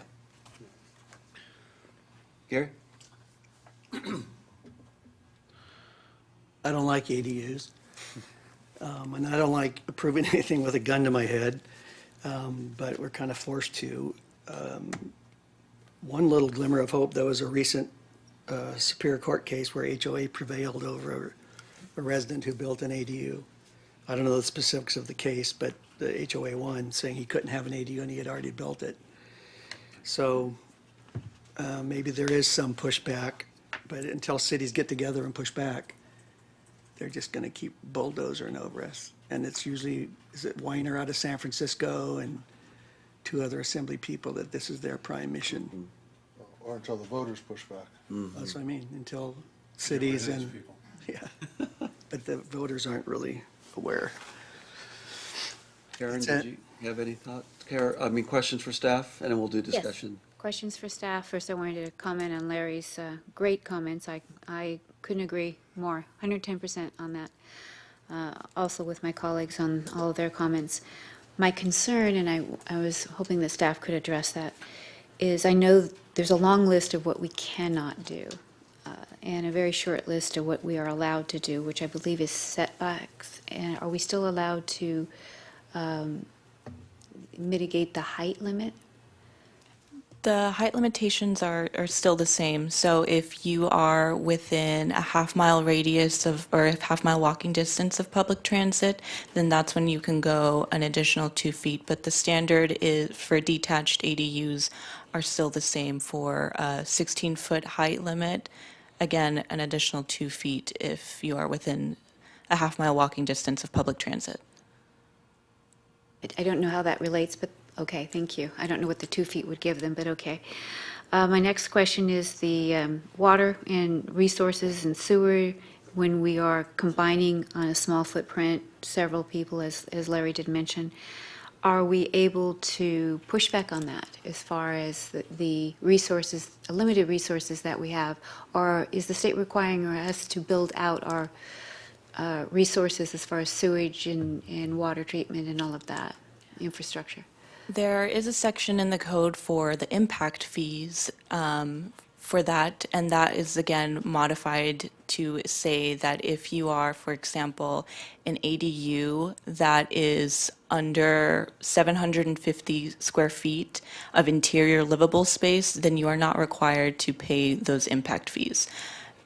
So if you wanted to build something larger than that, then the city could impose such impact fees. And the city does collect impact fees from ADUs and other multifamily development, and through the general plan process, we do plan for future infrastructure capacity needed to serve future residential development. As of now, this has not been a massive impact on our public infrastructure. We've approved about 120 ADUs in 5 years. So that additional building has not adversely affected our sewage or our water infrastructure, but we do collect fees where allowed by the state.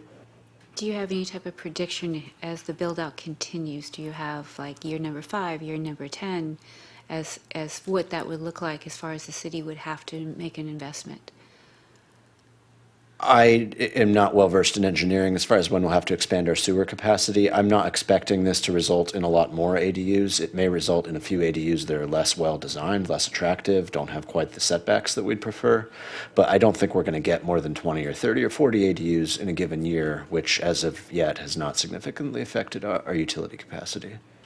Okay, and then I'm not going to hog up much more time, but I understand there are cities that are surrounding us that are pushing back, and they are attempting to get a cap on how many ADUs come into their area. San Diego in particular has had a rampant amount of ADUs and lots of trouble, more of a height limit and changing the entire landscape of neighborhoods as far as parking and congestion and clogging up the streets for safety. Have we reached out, other than Newport, have we, and maybe this is for city council, checked in with other cities and other organizations that are collectively trying to cap the build-outs? I don't think with respect to a simple cap, we do keep in touch with our neighboring municipalities, planning departments, and then our political representatives speak with one another. There's the Orange County Council of Governments, which advocates to the state sometimes with letters or with specific policy comments. And then there's the Southern California Association of Governments, which has some guidance on ADUs. And then in San Diego, there's the San Diego Association of Governments. So local governments do speak with one another and sometimes send comment letters to the state as a group. Has any of these organizations been successful? I would say around the edges in the last few years, but each year there's more ADU bills and there's comments and there's drafts of the legislation, and our city hasn't taken the most aggressive posture, but we do coordinate with our other Orange County governments to comment to the state. Thank you. So I know we're forced into making the recommendations, but possibly we could make the recommendation with a recommendation that we look into other areas that are successfully advancing to limit the ADUs in their areas. Great idea. Okay, you want to be thinking about that as far as a motion? Okay. Was that it, Karen? Can I piggyback on one of your? Yeah, in fact, I was hoping you were going to make the motion. No, Actually, I think you make a great point with regard to the infrastructure. And a lot of these properties that are going to be developed with ADUs and JADUs are older. And the electrical service on a lot of them is going to be, 100 amp, maybe 200 amps at the most. And can we add some sort of language where we require that the electrical service be brought up to current standards? Good idea. With the addition of the, accessory dwelling units. So for instance, if you've got a property that has a 100 amp service, you can't piggyback on that with a whole new structure that's 800 and, well, you could add, I don't know what the total square footage you could add, but are we prevented somehow from doing something like that? I do not believe we're prevented from applying the building code with respect to electrical connections. We are prevented from sometimes applying the building code or impact fees with respect to sewer connections, in that you can't require a whole new sewer ladder or sometimes water it has to be shared with the main house rather than requiring a new connection to the street. And that was a state law. Power is a big one because, that can affect not only the value, I mean, everything's gonna affect value, but it can affect the functionality of the existing residents. If you try to add a lot of new demand with these ADUs, that's gonna tax the existing service. So is there a way that we can require a new electrical service with the addition of these? I think in almost all circumstances, new electric connections are required for detached ADUs, not always attached ADUs or I'm talking new converted service. interior. New service is different from new connections, because that means you have to bring a new service from the street, which in you mean a many new cases, yeah, which in many cases is either not available or cost prohibitive. So that's gonna, I think, limit, Be governor. yeah, So you're talking about a meter, a new meter. yeah, and strike the building from the street once again, which means you have to pull it and put in a new house panel and everything. So, I think that's something that we could add if there's no if there's no limitation currently. And that'll have a big impact on people's ability to, don't you agree, Scott? Yeah, it would. Great. I think, is it Brett? Did you have something? I did. Okay. And I want to dovetail off of Commissioner Prescott Loeffler, her comments, because that was exactly what I wanted to talk about in reference to Larry's comments. Thanks for making those. On page 2, 1716-040, on the zoning amendments, B, it says, "The proposed amendment will not adversely affect the public health, safety, and welfare." How can we guarantee that's the case? We don't know what the future holds. And how did we make those determinations? Are you talking about the findings? Yeah, the required findings? Yes. How did we make those findings? How can I make those findings? Because, well, staff reasoning for these findings were from the original housing element implementation and certification, which did have its own environmental review. And at that point, it was part of the program to update the ADU standards, which is now what we're doing. So that was all included in the housing element. Yeah, but I agree with Larry in this. Anytime you start to do high density anywhere, it's going to create, just like Commissioner Camp said, you're going to create a situation where it's going to pull on the electrical grid, it's going to pull on the sewer system. Anytime you add that, it's going to be it's a work in progress, and we can't guarantee, and the language here is pretty specific. It says it will not adversely. It doesn't say it might not, it said it will not adversely, and I can't make that finding personally. I don't see where we can do it as a city, say that this isn't going to impact public health, safety, and welfare. That's my comment. Okay, I think that's an interesting, comment.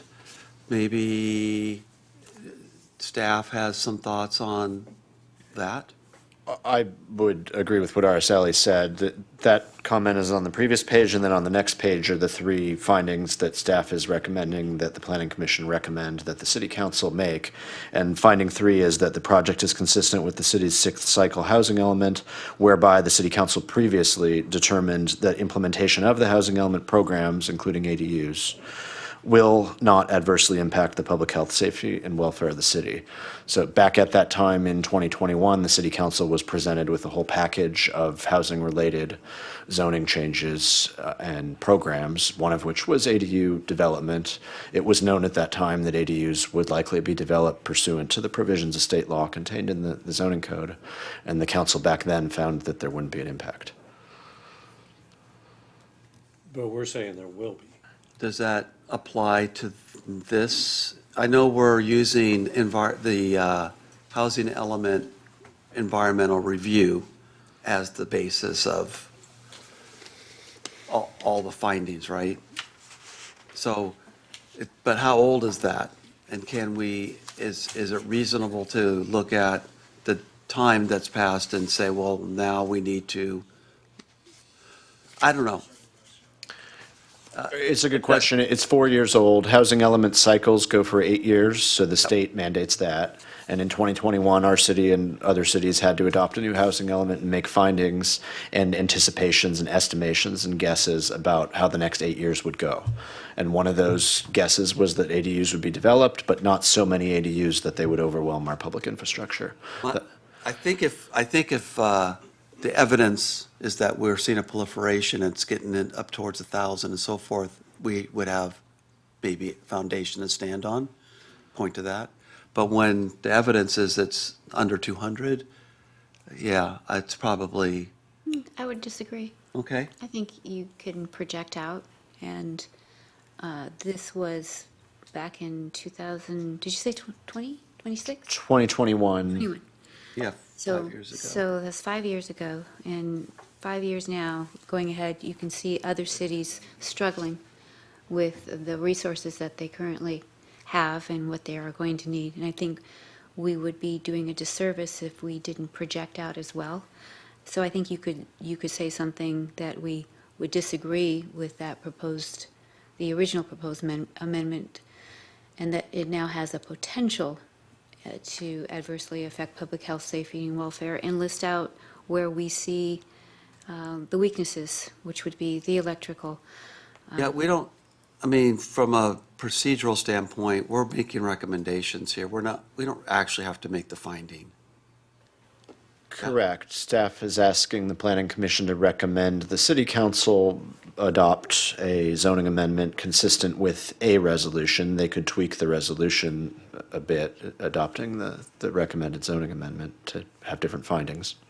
I We think, could certainly add electrical. just to highlight it, it should be FYI, Yeah, just to take notice so that you're not caught later with, oh, we didn't know. Safety should be the first, public health, safety. There definitely could be fire issues. You've got rescue issues, the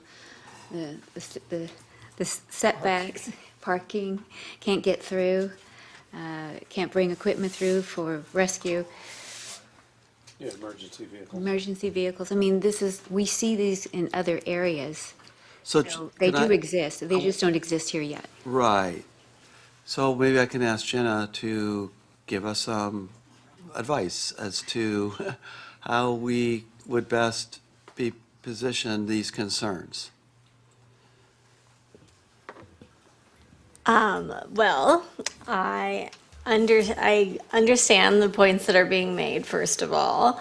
From the legal perspective, I think we all understand also that currently our code is not in compliance with state law, right? So, arguably.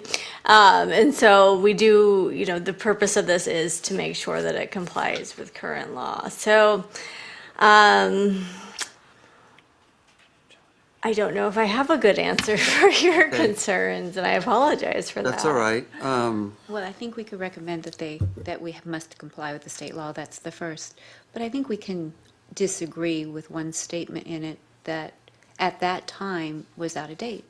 Now, going forward, we have more information. So with more information, we could politely disagree and just say the potential of risk. I think, are we done with our questions of staff? I'm going to go ahead and close the public hearing then. And then I'm going to try and organize us.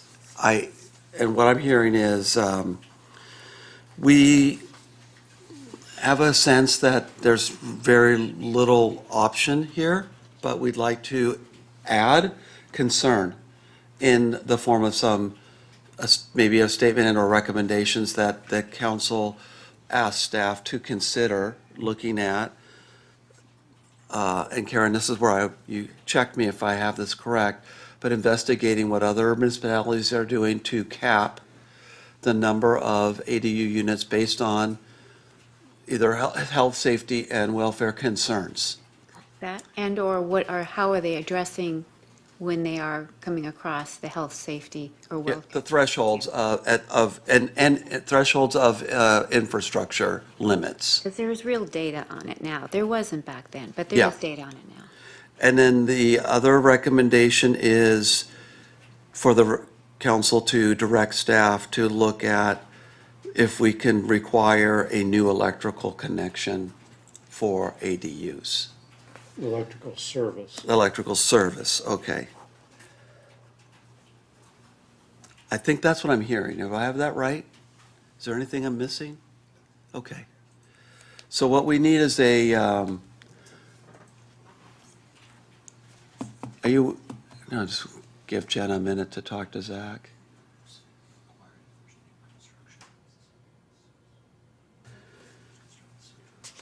Mr. Chairman, Yes. are we tonight making these two findings, A and B, on page 2? We are making, that's a good question. You're looking at, Page 2 of the report, those. yes, we're looking at the 1A and B. You're right. So my question is to what Brett brought up. And no offense, it doesn't matter what a former planning commission did or a former council did. I'm being asked to make a finding that this amendment will not adversely affect. So it doesn't pertain to a former action. I'm being asked to do that. And I don't feel like I can do that either. So what you're saying is for us to maybe just put in there that of the required findings, we are unable to make finding B because we don't really have the information about, and maybe tie it back to infrastructure, and, well, basically, would it be based All of on it. infrastructure? Yeah, primarily infrastructure, but I don't know what welfare is, but if it's quality of life, you could say that too. So I guess my point is, if we're required to make these findings in order to advance this, I'm not comfortable making that finding. If it has to be worded exactly this way, I can't support it. If it can say, and don't get me wrong, I don't want to support it regardless, but if it says something like the proposed amendment may not adversely affect, I'm not even comfortable with that. So, I'm sorry, but I'm in agreement. I think all of us are, frankly, but Did you have a proposal? I do not. Okay, okay. It's a very tricky situation, and I certainly hear and agree with what everyone's saying on the dais here. Maybe what we could do is recommend council, consider this action, say, we've reviewed it, we've considered it. We can't make finding 2 or 1B. 1B, yeah. And additionally, we think that to the extent that we can, and city attorneys, thinks that we can, we, recommend that they require new ADUs have upgraded services as, to current standards or whatever, and then whatever other things were discussed. Zach, did you want to weigh in on how we could move forward? I just wanted to clarify again that you all tonight are not making finding 2B or 1, or really any of these findings. We're asking you all for a resolution recommending that the city council make the findings which are in an ordinance, that's the second attachment, and then attached to that ordinance is the zoning language that we're recommending. What we're recommending for you all is the 2-page resolution number Planning Commission 26007 that basically says the city council should consider all evidence, and then the city council shall make findings. I know that sounds like the same thing, but officially, you're not making the findings. You're forwarding this on to the It's city different. council, and we can forward your concern to the city council as a separate part of your resolution. You can say, we resolve to forward this to the city council, and we want the city council to know the following. I think that's pretty Mr. much Chairman, what we were talking about. Mr. Griffin, you've got some momentum now. can you bring up exactly what we're doing tonight? Give me the page number, show me exactly what it is that I'm doing. So if you can get to resolution number PC 26007, it should be attachment 1, is right after the staff report. Got it? And this is a resolution of the Planning Commission recommending that the city council approve public hearing project or the zoning amendment to amend the municipal code relating to ADUs and definitions to be consistent with the housing element commitment and with state law, and recommending that taking that action, the city council taking that action, is exempt from CEQA pursuant to CEQA guidelines Making no findings. 15282. Right, no findings, but we're recommending that they approve. Can we just advance it to them with our concerns? Do we have to recommend that they approve it? Because I would not recommend that they approve it. You don't have to vote yes. The way that the San Clemente Municipal Code works, separate from ADUs or housing just in general, is to have a zoning amendment go through the process. It's got to start with the staff. We talk to the stakeholders, then it goes to a planning commission. In this case, the planning commission continued the hearing to another hearing. And then it does need an affirmative vote of the planning commission to forward that item to the city council It's for gonna go, consideration. the staff is going to take this to the I got it. council with or without our approval. So, that's where that's at. But can we recommend that council consider this ADU, adoption, but also focus on and seriously consider the validity of 1B and other things like, upgrading electrical services and so forth. So that we're advancing it. We're not recommending, we're recommending that they consider the item before them. And especially, we're recommending that they focus on 1B and electrical upgrades. Which is what planning commission should do. This is where our purview Yeah. is to look at the infrastructure, the permitting process, which we did, we're seeing some deficiencies, and we're going to advance it, but we're showing them as a courtesy what we see are deficiencies, whether they accept them or not, but that's what we're supposed to be doing. And I'm, What if we cut I'm the okay, resolution out well, and just say that the Right. city council recommends the city council consider adopting an ordinance approving zoning amendment, but not have a planning commission resolution that recommends it? or, We don't have to have a resolution. We don't can have just to take an have- action saying that the city council consider an ordinance approving, but not that they necessarily adopt it, but consider it. how about an ordinance Yeah. not even approving, the word approve, just Wait. consider an ordinance to get in compliance with the state. I think, here, let me jump in. To just, again, try and reset us and organize us. The staff is going through their process. Their process is planning commission, then council. If we said, we could just skip it and just take no action on the resolution, they're still going to take it. They're still going to take it, and they're going to say, planning commission took no action. They're going to say, oh, well, why? He'll give them why, and that they'll do what they're going to do. What I would say, though, is an opportunity is we could give staff the reason why we chose not to, and that would be a statement. And I would fashion a statement based on what I've heard, which is something to the effect, and I'll just put it out there and then we can fine tune it if we're all in alignment with this direction, that this action rapidly increases the density on single-family lots and significantly expands multifamily density throughout the city, and it removes our local oversight, and therefore, there are concerns about our infrastructure, our ability to maintain our standards in light of that. And we would recommend that the council look at directing staff to examine what other municipalities have done to either curb or cap ADUs and consider things like new electrical service or other measures that would ensure public health, safety, and welfare, and leave it at that. Why don't we just make it short? Why do we just make it shorter and just say that the planning commission is not adopting resolution PC 26007 because we cannot make the findings that it doesn't negatively Right. affect the safety, public health, and what's the third thing? Right, welfare. Community, period. And then Right. now move it on, but we can't make the findings, and we're not adopting And it makes- resolution. It's actually a stronger statement Right.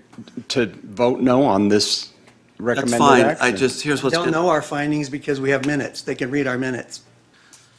Okay, Our I guess comment. you guys' choice. You I can don't make a- agree with that, and that's because it's kind of leaving it too open-ended. I mean, They're not we're gonna- not really helping them at all. No. Exactly, we're not doing our If job. I'm on city council, I'm gonna be going, Here's okay, what's, well, we're gonna have to do something. so here's let's what's gonna just- happen, Gary. let's just This- approve The it. council member's gonna say, what if we don't approve this? And then the staff's gonna say, well, the state will take an action, we'll have these interest groups take an action, and then the council say, what's the potential worst case? And they'll say, they'll strip us of our approval authority. And they'll go, okay, let's approve it, done. And we've accomplished nothing. To accomplish something, we need to give the council some direction that they could choose to do, which I just mentioned. Have them direct staff to explore what other municipalities are You need to doing. make it shorter. Like Okay, that's fine. Parking, utilities, I mean, you can do it in 3 words instead of making it a 3-paragraph thing. We're not adopting the resolution because we can't make the findings with regards to that one sentence, that it's, and because, utilities, You may not I would understand the Make a problem. motion Go ahead, please make a motion. that we make a recommendation as stated. Because I think you stated that pretty eloquently. I don't think it should be any shorter, because we want to provide, The context. context, and we want to give them some help, the city council. So that gives them some things that they can do. So however I can make that motion, I think that we add that statement, and we use that statement to move this thing forward, and then be done with it. Is that a? I want to say, is that valid? I want to say second if I understand it, but let me just back. I don't agree with taking no action because our job is to do something. So, I think I could make which I don't know if this is exactly what you're saying or not, but I could agree with, we recommend to council, the council consider the proposal before them, but we couldn't make finding 1B. For the following reasons, and we also recommend that they focus on 1B and electrical panel upgrades and whatever else that was. What do you say? Can I offer language that you could consider that might accomplish that? Please, Mr. Zach. So again, we're not asking to make finding 1A or 1B. The finding that we are asking is Planning Commission recommendation, section 2. It's on the 3rd page after the staff report, and it's part of the Planning Commission resolution. And Planning Commission recommendation staff suggests is based on the entire record, including all written and oral evidence presented to the Planning Commission, and the findings made and evidence discussed in the staff report and this resolution. The Planning Commission recommends the City Council adopt an ordinance approving zoning amendment 26064 to amend section 1728-270 and 1728-88-030 as set forth in Exhibit A, and you could then add to Exhibit A with respect to any context that you'd like to add that the City Council should consider. You could still recommend they approve an ordinance that would adopt a zoning amendment, but that ordinance and that zoning amendment could be considered in the context of public infrastructure and allowable utility connections based on state law, and writing a letter to the state expressing our opinion, anything else that you'd want to add to that. Staff still recommends that you suggest the council approve something, but that something could be further defined in section 2. Okay, so I'm sorry, I didn't mean it. Did I comment on what you said? I mean, you can. Yeah, go ahead, Steve. Okay, You wanna- okay. So, what you're saying, Zach, is that we need to come up with this amendment or whatever, to what our recommendation is right now? Or do you have enough information from, listening to us that you could do that? You suggested we develop, did you call it Amendment 2 or Exhibit. Section 2 or? Exhibit A. The recommendation in Section 2, what the Planning Commission is recommending the city council do, which to me is that you could still recommend they adopt an ordinance which adopts a zoning amendment, but that ordinance and zoning amendment should be considered in the context of your discussion. So that section 2 reads, based on the entire record, that part? Yeah. That, including all written and oral evidence presented to the planning commission. And then it says, and then the findings made and evidence discussed in the staff report of this resolution, the planning commission hereby recommends that the city council adopt an ordinance, period. Is that what you're saying?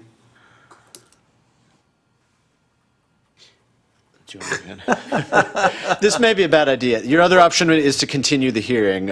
Staff do not recommend taking no action. I don't think that's as you've necessary. We noted. don't need to continue. I think we It's can. going to they're going to pass it. All we want to do is give them something to invite them to take some further steps to move these concerns forward. That's really it. Which was in respect with, which Zach was mentioning, was adding the tagline in Exhibit A. I think that's what you suggested, correct? Zach? Was that move it forward and then add a tagline? Yeah, so I think you've done that in the past when you've made recommendations to council. And so what Zach was suggesting is still you would make the recommendation as set forth in Section 2, but ask council to consider some of the items that you've talked about tonight, including, talking to state agencies, considering the new electrical service, I think, right? And things of that nature. Okay, so we would make the recommendations as set forth in Section 2, and then we would be able to provide a little bit of an opinion. So I think the motion would be as follows. I would move that we, well, hold on, before I make the motion. Our resolution is not making any findings as to health, safety, and welfare, correct? Correct. So essentially, this resolution is in effect a chronology of steps that have been done in the process. Correct. No findings. So these steps are correct. We've done these things. You've done these things. We're not being asked to make a decision. We're just basically saying, yeah, we've gone through these steps. We've held a public hearing. And the staff has addressed all of the state laws. They're in here. They've done that. So if we just basically pass the resolution, and then what we would do is we would say, but in addition, we would like to forward you the following recommendations. Is everyone with me? We're going to pass a resolution, and we're going to send them a recommendation, and this is where I lose Gary, I understand that, but I would like to just put it out there anyways, that, I was just at the council meeting last night that went till midnight or whatever. There's a lot going on at those meetings. You need to somehow put them in edit mode, not discovery mode, right? You can't hide the ball. I would say in our recommendation, in light of this resolution and the recent state law changes with respect to ADUs, it will rapidly increase the density on single-family lots. We tell them it's going to happen. And that it will significantly expand multifamily density. We tell them that's what's happening. And as a result, we recommend that you direct staff to look at what other municipalities are doing to curb or cap that intensification within our single-family zoning, including things like requiring new electrical service, as well as potentially capping the number of units based on our infrastructure limitations and our capacity. That's what I would move, that we send them that recommendation.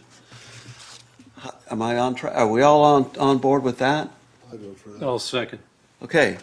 Zach, I hope you wrote that down. Is that cool? I don't need to repeat it again? No, I understand. In the Okay. resolution, it says we- My only comment would be, is when you look at the resolution that we're approving, it says things like, now therefore, the Planning Commission of the City of San Clemente is hereby determined, find, and resolve as follow.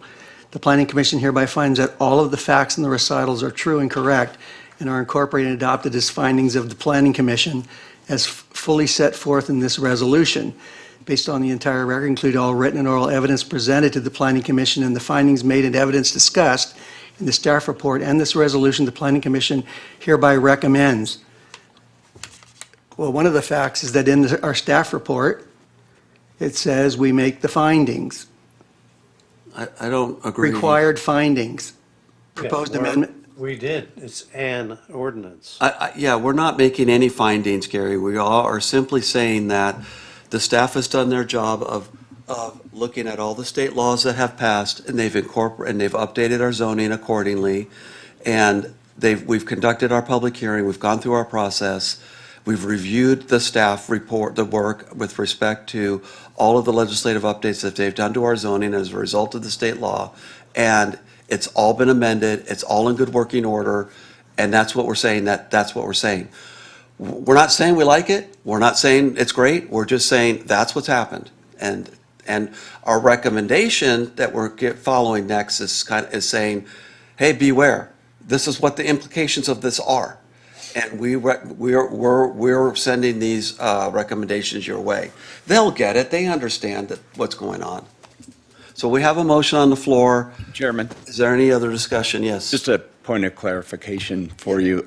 There was a motion on the floor. Are you making a friendly amendment to that motion, or are we pulling? Is the I author of? can offer it as a substitute motion in the event that yours was seconded by you and but I kind of felt like you were just throwing it out there, wasn't Yeah, it? nobody seconded. I just want to make sure we're What's that? So it wasn't a second, so I don't, I think making we're, sure we're. thank you. Yeah. I just as soon move us on. I don't want to get stuck on this But anymore. I did second your motion. You did? Yeah. Okay, so I've made my motion. Zach's got the gist of it so that you can collaborate in the minutes. Call me if you need to. Any further discussion on the motion? All those in favor, aye? Aye. Opposed? Opposed? So it passes with one no, which is Commissioner McCacken is a no. All the rest are ayes. Thank you, Gary. I understand where you're coming from. I do. All right. We are now moving on. We have one more item that's kind of important. And it's a big report. It's old business, item 10. It's our parking and transportation demand management plan. And we had our first review of this, I think it might have been December. Was it December or January? It was a few months ago. And we gave some input and now, and that was on the draft. Is this the final report? Or is This it is another still draft? a It says draft. draft. Okay. So who, is it, you are the staff person on it, Zach? Okay, so we'll get your presentation up and then take it away. No, take,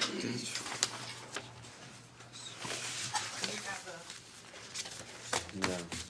I don't know. We'll have to ask her.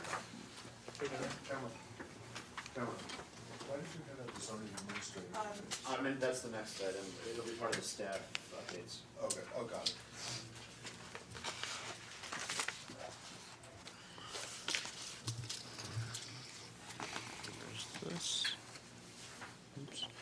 So this is item 10A. It's old business. It has actually been before this planning commission 3 times, in August of 2025, October of 2025, and December 14th or 15th of 2025. Some of those were brief updates as part of the local coastal program update process.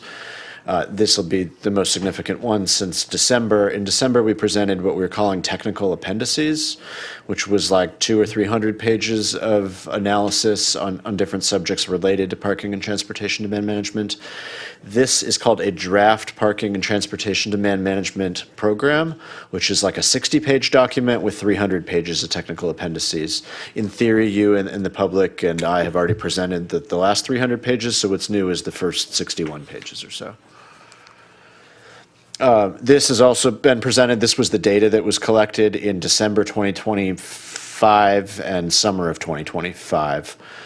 Sorry, December 24, I guess, in summer of 2025. There were 2 collection periods of data on a Thursday and a Saturday. The data was collected from 8 a.m. to 10 p.m. in the downtown and coastal areas.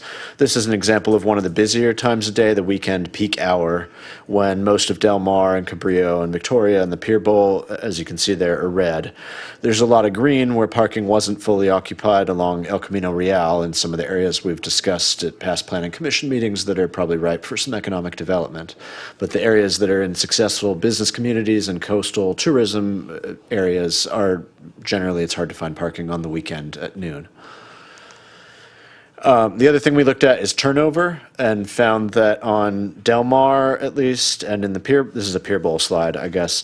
So there's not going to be as much turnover in the Pier Bowl as Del Mar. People tend to stay in the Pier Bowl longer, whether that's residential spillover or that's tourism in the summer. People tend to stay, about half the people 2 hours or less, 20% of the people 2 to 4 hours, 10% of the people 4 hours or longer. On Del Mar, there was more turnover, and then more recently, the city's gone through a whole different data collection effort with a different pilot project and found kind of the same thing, that on Del Mar, people tend to stay for 2 or 3 hours, which is the target for economic development. You want people to come for a little bit, park once, go to a restaurant, shop downtown, and then leave, but don't leave the car there all day. We've talked about these strategies before. These are the strategies we started the process with as different menus of options that the consultant recommended we consider in the context of what our city has done in the past and what residents in our city are already doing, which is driving these golf cart neighborhood electric vehicles, riding e-bikes, riding bikes, riding the trolley. And then there's recommendations for areas we could improve and areas where the city has, in fact, expanded our programs, like the Clean Mobility Option Shuttle. It doesn't look quite like that. It's going to look like a new trolley line. And then we have our SC Rides program, where you can get rides from other parts of town. And then the other recommendations they provided were, again, on time limits, on enforcement of existing rules, and then on paid parking, which will be the most substantial of the recommendations. This one I can skip over, but this is an example of how the consultant recommends we alleviate some pressure on parking. This line is not going to go to downtown, but it's a new trolley line in the city that we've pursued with grant funding.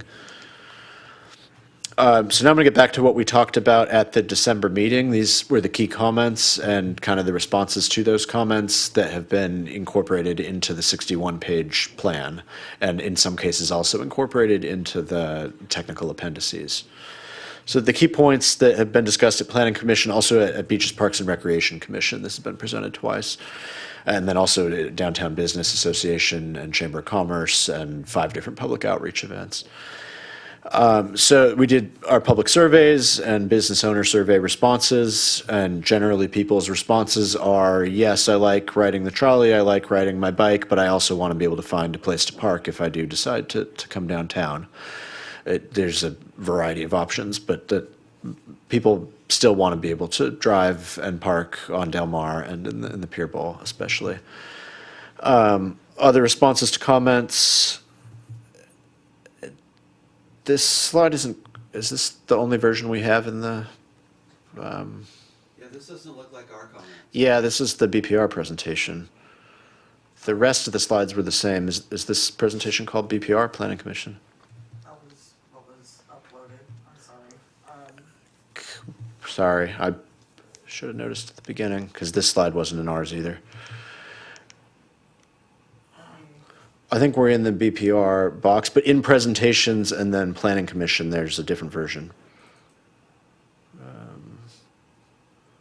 Yeah, the second one. Is that what we already tried? Yeah, that one.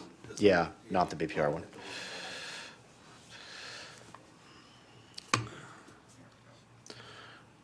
Okay, thanks. The first 8 or so slides are the same. I just didn't have the trolley in there. Yeah, so here's your guys' comments. So we have provided graphics from the surveys, which are part of one of the appendices, as I was saying, and saying generally what the public asked for. We've called out on the maps the difference between the public leased lots versus the privately held lots where the public can't park. The majority of the lots downtown that say public parking are actually privately held land that the city pays money to the property owners to lease. So that's a key recommendation in this study, and something that has been discussed also by City Council, is that the city could lease more lots for free public parking to alleviate pressure on the street parking. So that's a key recommendation, as well as in the maps, we call out where the private areas are versus the public areas. And the private areas tend to have more capacity. They tend to be more green on the map, whereas the public lots are getting close to capacity most hours of the day. Additionally, we added references to off-site employee parking. There's not a firm location and solution to the problem, but that's been discussed a lot at this planning commission, as well as at the city council, as well as when we talk to business owners downtown. The comment is we should find a place for the employees to park within a reasonable walking distance or a short trolley distance if the trolley is well-served, and allow employees to park farther away to allow more parking in the downtown for their customers and visitors. We've got more references to bike and neighborhood electric vehicle, golf cart parking. There's more references, as well as a standalone analysis of the trolley program that shows how many riders have been expected of the trolley program, and generally the return on investment of that program, which is high. We have one of the more successful trolley programs or public transit programs of neighboring cities, and it definitely does relieve pressure on parking. There is reference now, this was a request from Planning Commission before, to the outdoor dining parklet program. We calculated how many spaces were being occupied by those parklets and how that was potentially affecting people's ability to find parking on Del Mar, primarily downtown.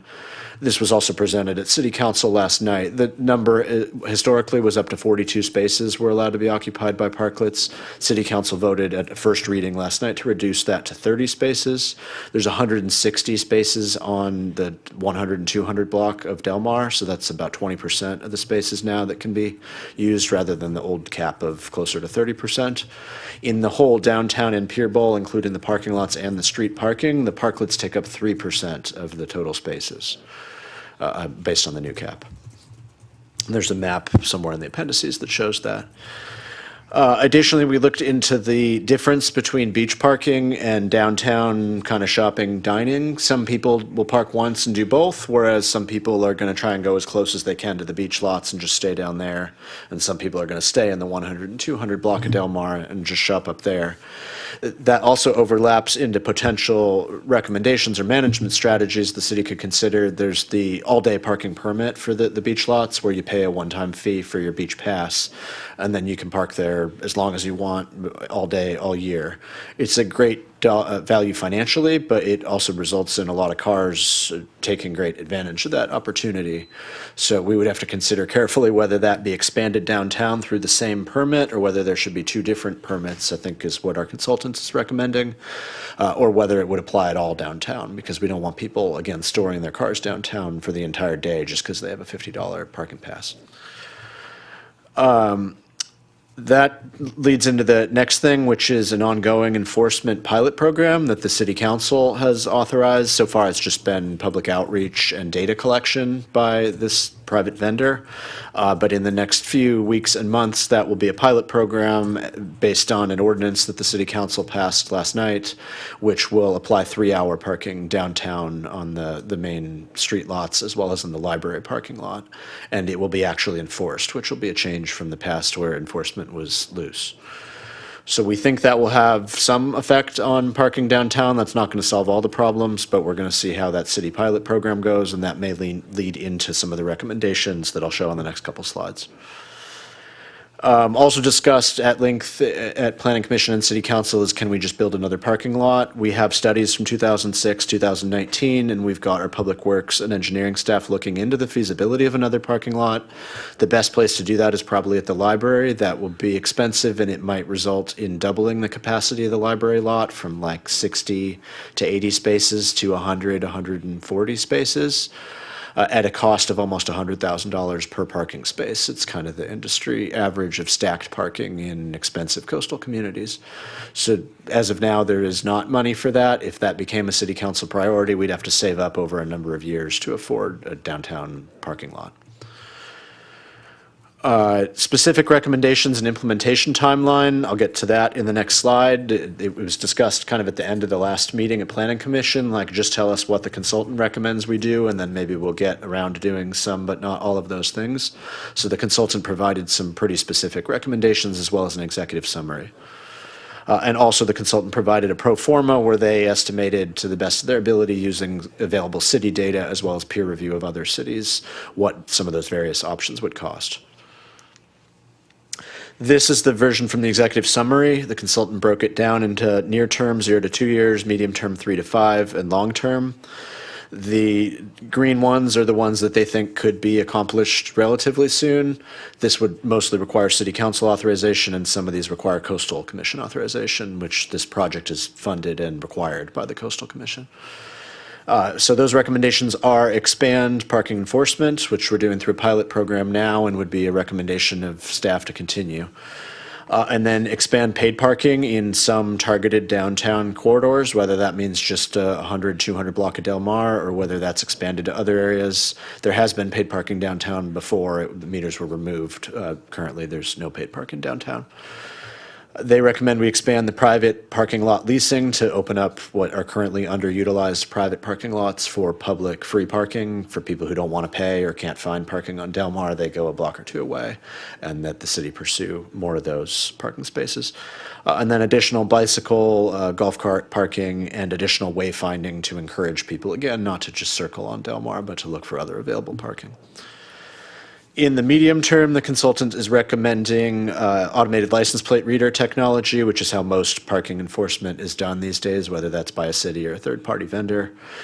In the past, our parking enforcement is done by senior volunteers that are either walking around or driving around in a city car and writing paper tickets. But the consultant's recommending at some point we get into automated license plate reader. And then I think Commissioner Freeman had recommended we look at more smart technology AI solutions, which the pilot program is doing, to track in real time what parking utilization is like, and track in real time whether there's areas where we could tweak like a 2-hour limit to a 3-hour limit, or where we can encourage people to spread out their parking behavior a bit. Additionally, the consultant recommends a parking reduction recovery fee program. This is essentially retitled from what we have been calling our parking waivers or our in lieu fees for businesses who cannot provide as much parking as the zoning code would require. They currently can pay a very high one-time fee. The consultant is recommending a smaller parking reduction recovery fee program, which would be a lower annual fee in most circumstances. There could still be an option to pay a one-time fee. The Coastal Commission might still require a one-time fee for really large developments where people can afford it. But for small developments where we're talking about a few parking spaces on the edges, or even for like a tenant who's leasing from a landlord that's short a couple spaces, we're recommending a more of an annual lower fee. Additionally, the consultant's talking about continuing to expand our trolley program, which city staff actively does with grant funding. We could consider, if we're able to generate a lot more parking revenue through either enforcement of the current rules or through paid parking, the city council could consider, and staff would recommend, that some of that new revenue, if it jumped, be directed toward the trolleys. And finally, digital wayfinding. Right now, we have signs around town saying, coastal beach lots this way, other parking this way. If we were to build more off-site lots, especially employee parking lots, we could implement some kind of digital signage. Wouldn't be my first choice aesthetically, but that is the way other cities are going. Long-term suggestions are continue evaluating the need for a paid parking structure that will cost $5 to $10 million. Or continue monitoring and refining our parking permit programs to encourage people to spread their parking around, consider whether there has to be residential parking permits. There is a chance that people will start to spill over further into the residential neighborhoods, and then we'll have to figure out management techniques for making sure that residents don't get overwhelmed on their streets by the downtown. So ongoing monitoring and management of downtown, the beach lots, the fees, and the enforcement, improvements and just general parking behavior through technology is the final recommendation. And then at the top, it says see page 59 for a lot more detail. This is the executive summary. Page 59 has a matrix and notes. So that's what the consultant thinks what we should do. What I'm seeking is kind of like the last item is recommend that the city council consider this in the future, not that they adopt every single recommendation. Likely this will not reach the city council until late in the year when they get the rest of the local coastal program. We may brief the city council on the study. There was interest last night in the study, but they likely wouldn't take many of these actions aside from the pilot program and the clarifying of the existing law related to 2-hour, 3-hour parking. If we wanted to raise the fees, for example, we probably need a longer rollout time. So staff's recommending you provide any more additional verbal feedback now. We'll take written feedback for the next 6 months. There'll be a public comment period as part of the local coastal program. But generally that you receive and file this item and tell the city council you think we're on the right track. Thanks, Zach. I want to get my colleagues' comments. I'm trying to figure out what's the best way to do that. There's a lot in here. I would just like to maybe address right off the bat what you're saying is the action. And I want to see how you feel about this, Zach, and if my colleagues would support this, which is, I actually think we ought to send some of this to the city council immediately. After listening to the parklet conversation, and the number one issue that people had about having parklets is the parking is taken up on the Del Mar. And everyone, I've had a minimum of 2 council members reach out to me about the parklet program. Since I was on the design review, we said a bunch of recommendations is, what can we do about parking? And I'm like, have you seen a draft of the parking study? And they've said, no, I'd like to see that. And I said, there are some quick hits that you could do now. Number one, expand the private leasing of private lots for employees and address getting employees off Del Mar. Like right now, you could do that. That would be big. As well as with the new emergency ordinance, we now have the 2- to 3-hour limits. So start enforcing, get the word out, communicate, that's now enforced, and have those spaces turn over. What I've heard anecdotally is that the digital license plate reader has been going around, and that the results are that most cars are turning over within 3 hours. But I'm also hearing anecdotally that employees are running around and moving their car on their brakes. So that's why I'm back to, I think, looking for where those lots can be leased and working with the DBA, working with the chamber, working with all the businesses to get employees parking there. That would be huge. So I think that, and maybe, I think that would be, and probably in lieu fee, but I would get that to the council right away and give them an update on this and give them the executive summary and let them even pick away at this and even, to give you direction to start on certain things like right away. That would be my number one takeaway from what we should do tonight, is get some of this moved forward to get some of this going now. Mr. Chairman, would you consider maybe saying this is draft 1 and providing them with the whole document?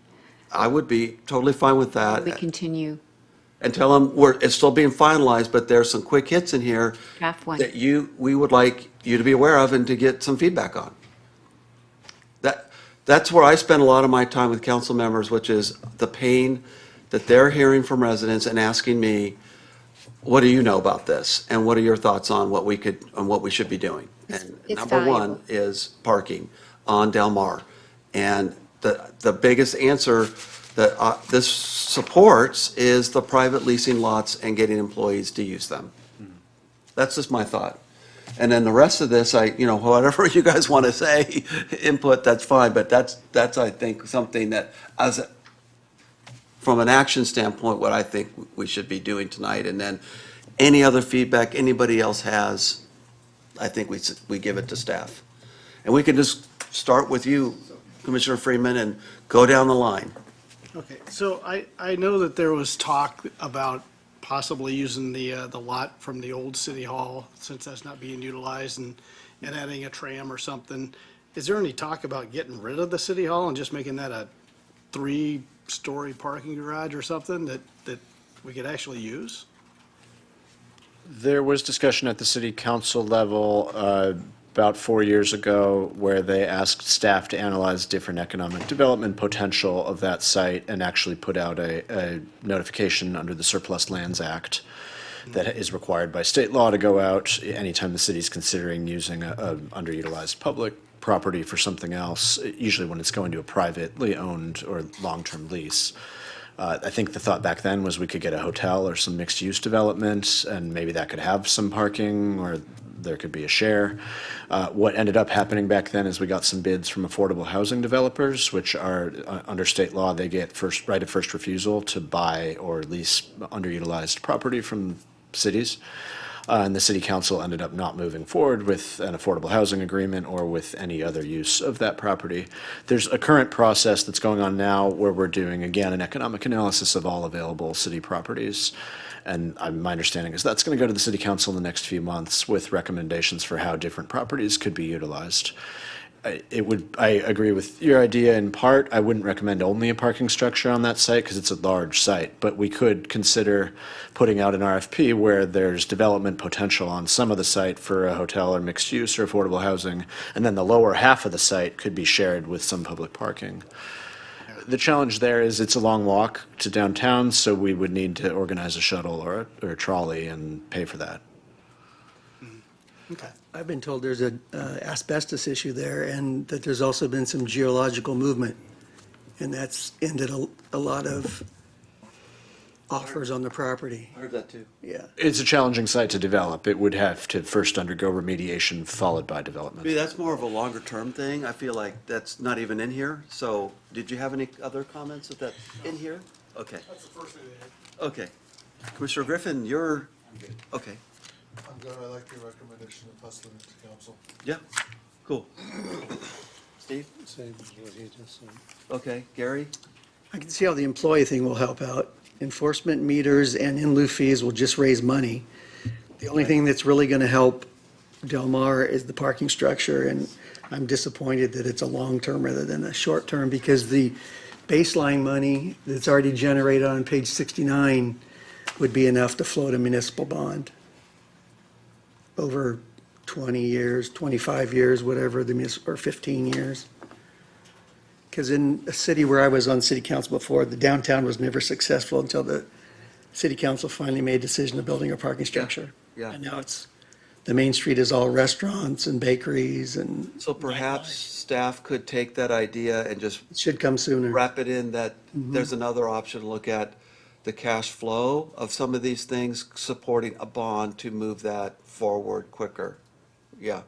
However, what I'm also, thinking too, it's not in terms of employee parking and so forth on Del Mar, it's also the library lot and getting employees out of that lot as well, and also enforcing the 2-hour limit in that lot too. The other thing we should do is, when the library's closed, there's like 7 or 8 spots that you cannot, there's a sign that says, library staff, don't park here, you'll be towed. We should probably post hours. These are the hours that you cannot park here unless you're a library staff, and the rest of the time you can park there. Yeah, the city council had that idea last night, and behind the scenes, staff have had that idea. We've even waived parking tickets for people who got a ticket after hours in those lots, because it's the city, there we go. the sheriff's doing the enforcement, but a lot of times they sit empty because people are afraid to park there. I am. Okay. Karen, your thoughts? Since we're a little further ahead than the city council, I think we should share the wealth. There are a lot of good things in here. Table 5.1, which is the Peer Cities Best Management Practices Summary.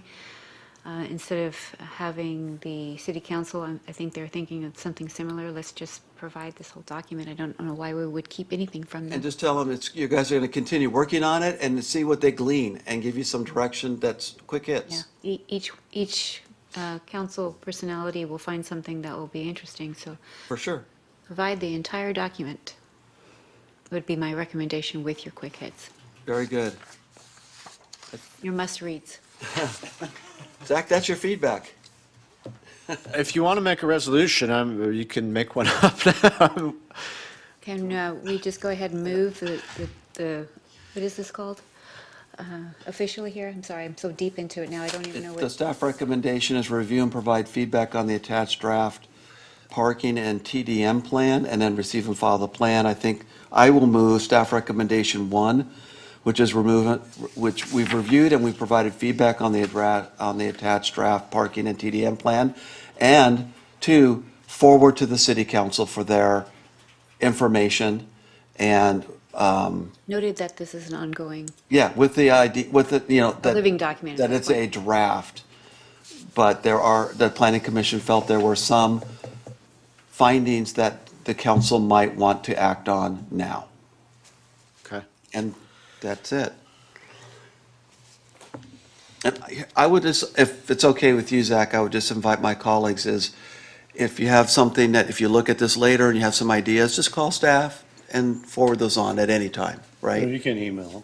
Yeah, or email them, right? Because this is a large document, there's a lot going on, and you might have an experience, and then that might prompt you to go back and look at the document. What does this document say about that? And then you might have some insights. You don't need to wait for it to come back. You can always email Zach. Yes. I do, he likes it. Okay. Is that good? Is that a good for everybody as a motion? Did we second that? I second that. You seconded it. So I made the motion, seconded by Commissioner Prescott Loeffler. And is there any further discussion on it? Great. All those in favor? Aye? Aye. Opposed? Okay, that's our action, Zach. Thank you. Yeah, no, thank you. You did a great job of summarizing a very large document. And I'm going to take advantage of sending you some comments offline later. No need to drag everybody through those. Now, yeah? Thank you. Yeah, so. Larry, you hanging in there? 3 hours. Yeah, you are a champ. You want some pizza? You know, we've got, I think there's some left. okay, well, we got one item left if you were, want to go the distance. Zach, did you want to walk us through what was handed out to us here under item 11, which is reports of commissioners and staff? I can, unless you all have. Unless anyone else has anything to report under 11A, commissioner reports. Do we I have think any I come after commissioner that. reports or comments or questions? Okay, there are none.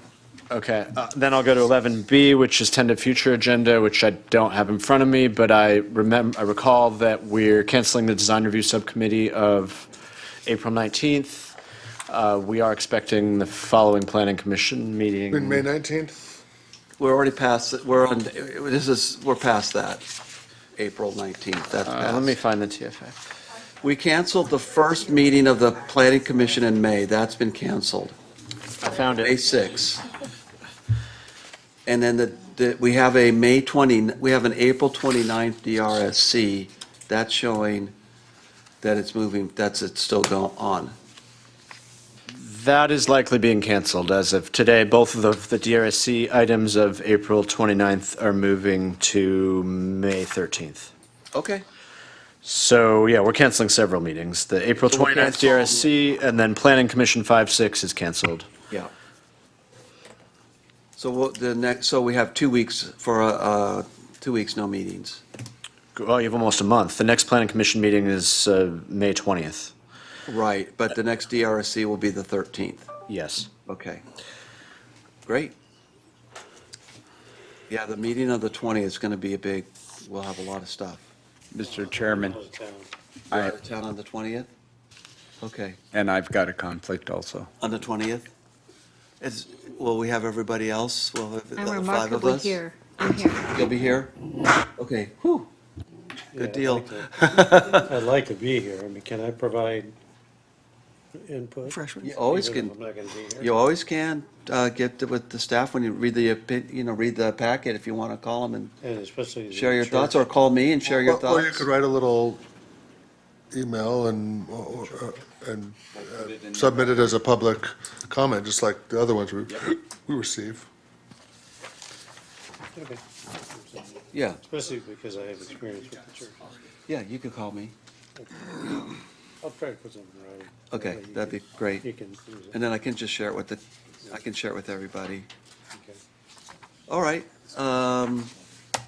Zach? If I may continue, then 11C is the administrative permit report. We don't usually discuss this. This is in your packet each month. It's the staff level administrative development permits that are issued, usually 5 or so per month, so 2 or 3 per packet.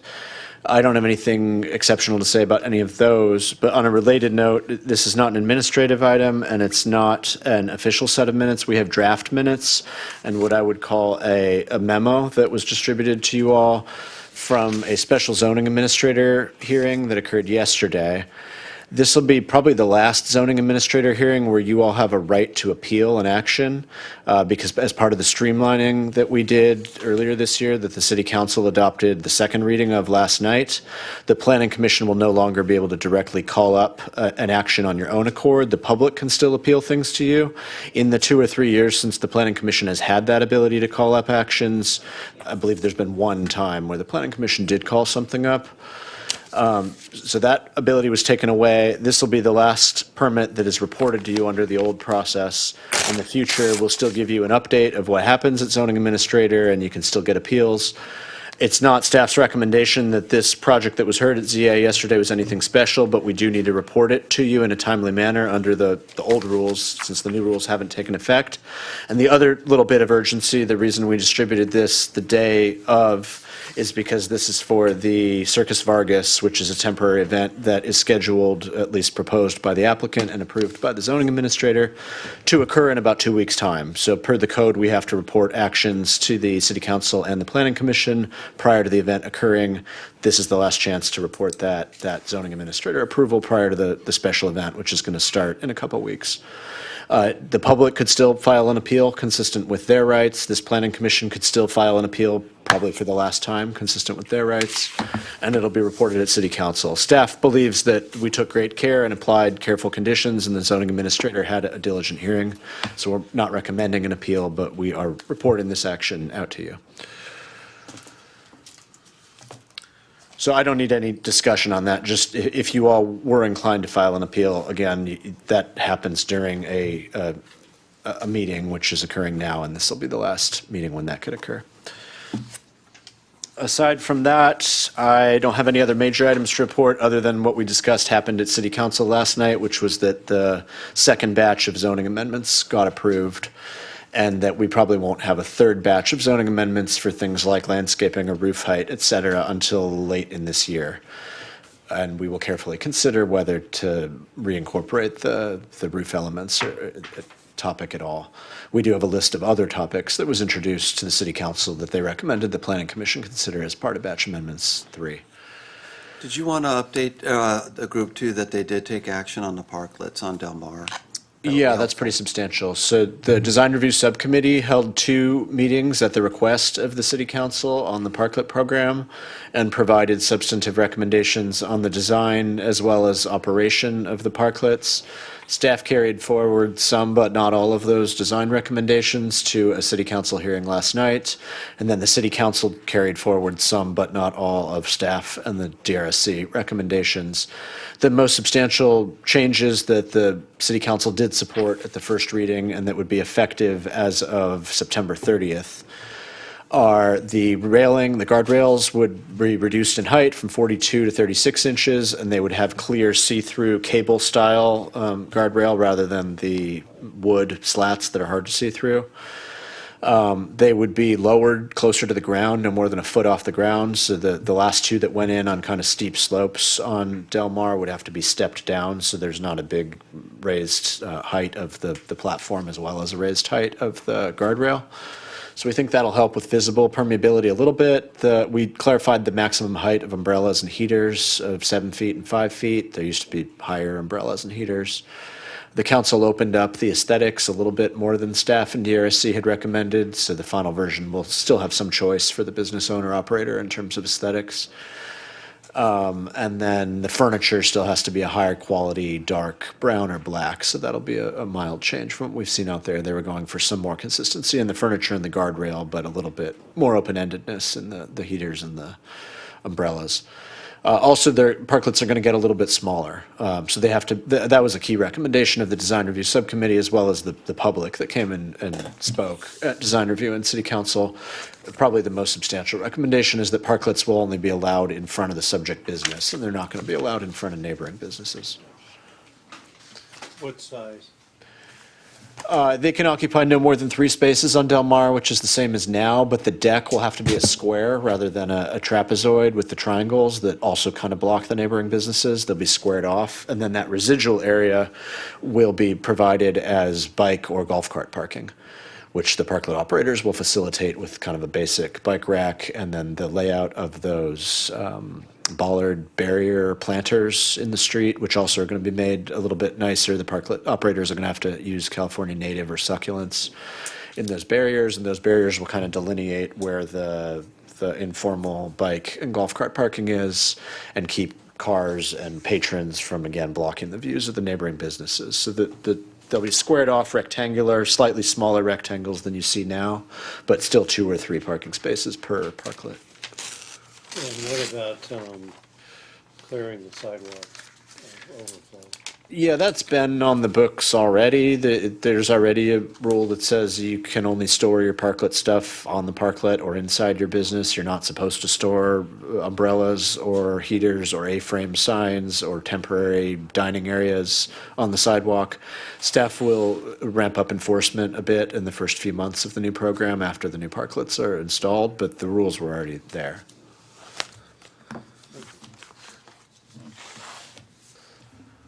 So I think that went to planning commission, city council, and then the last city council item was that SB 9 urban lot splits, pretty minor code amendment that you all heard a few months ago, where there haven't been a whole lot of action on those items. It's not nearly as popular as the ADUs.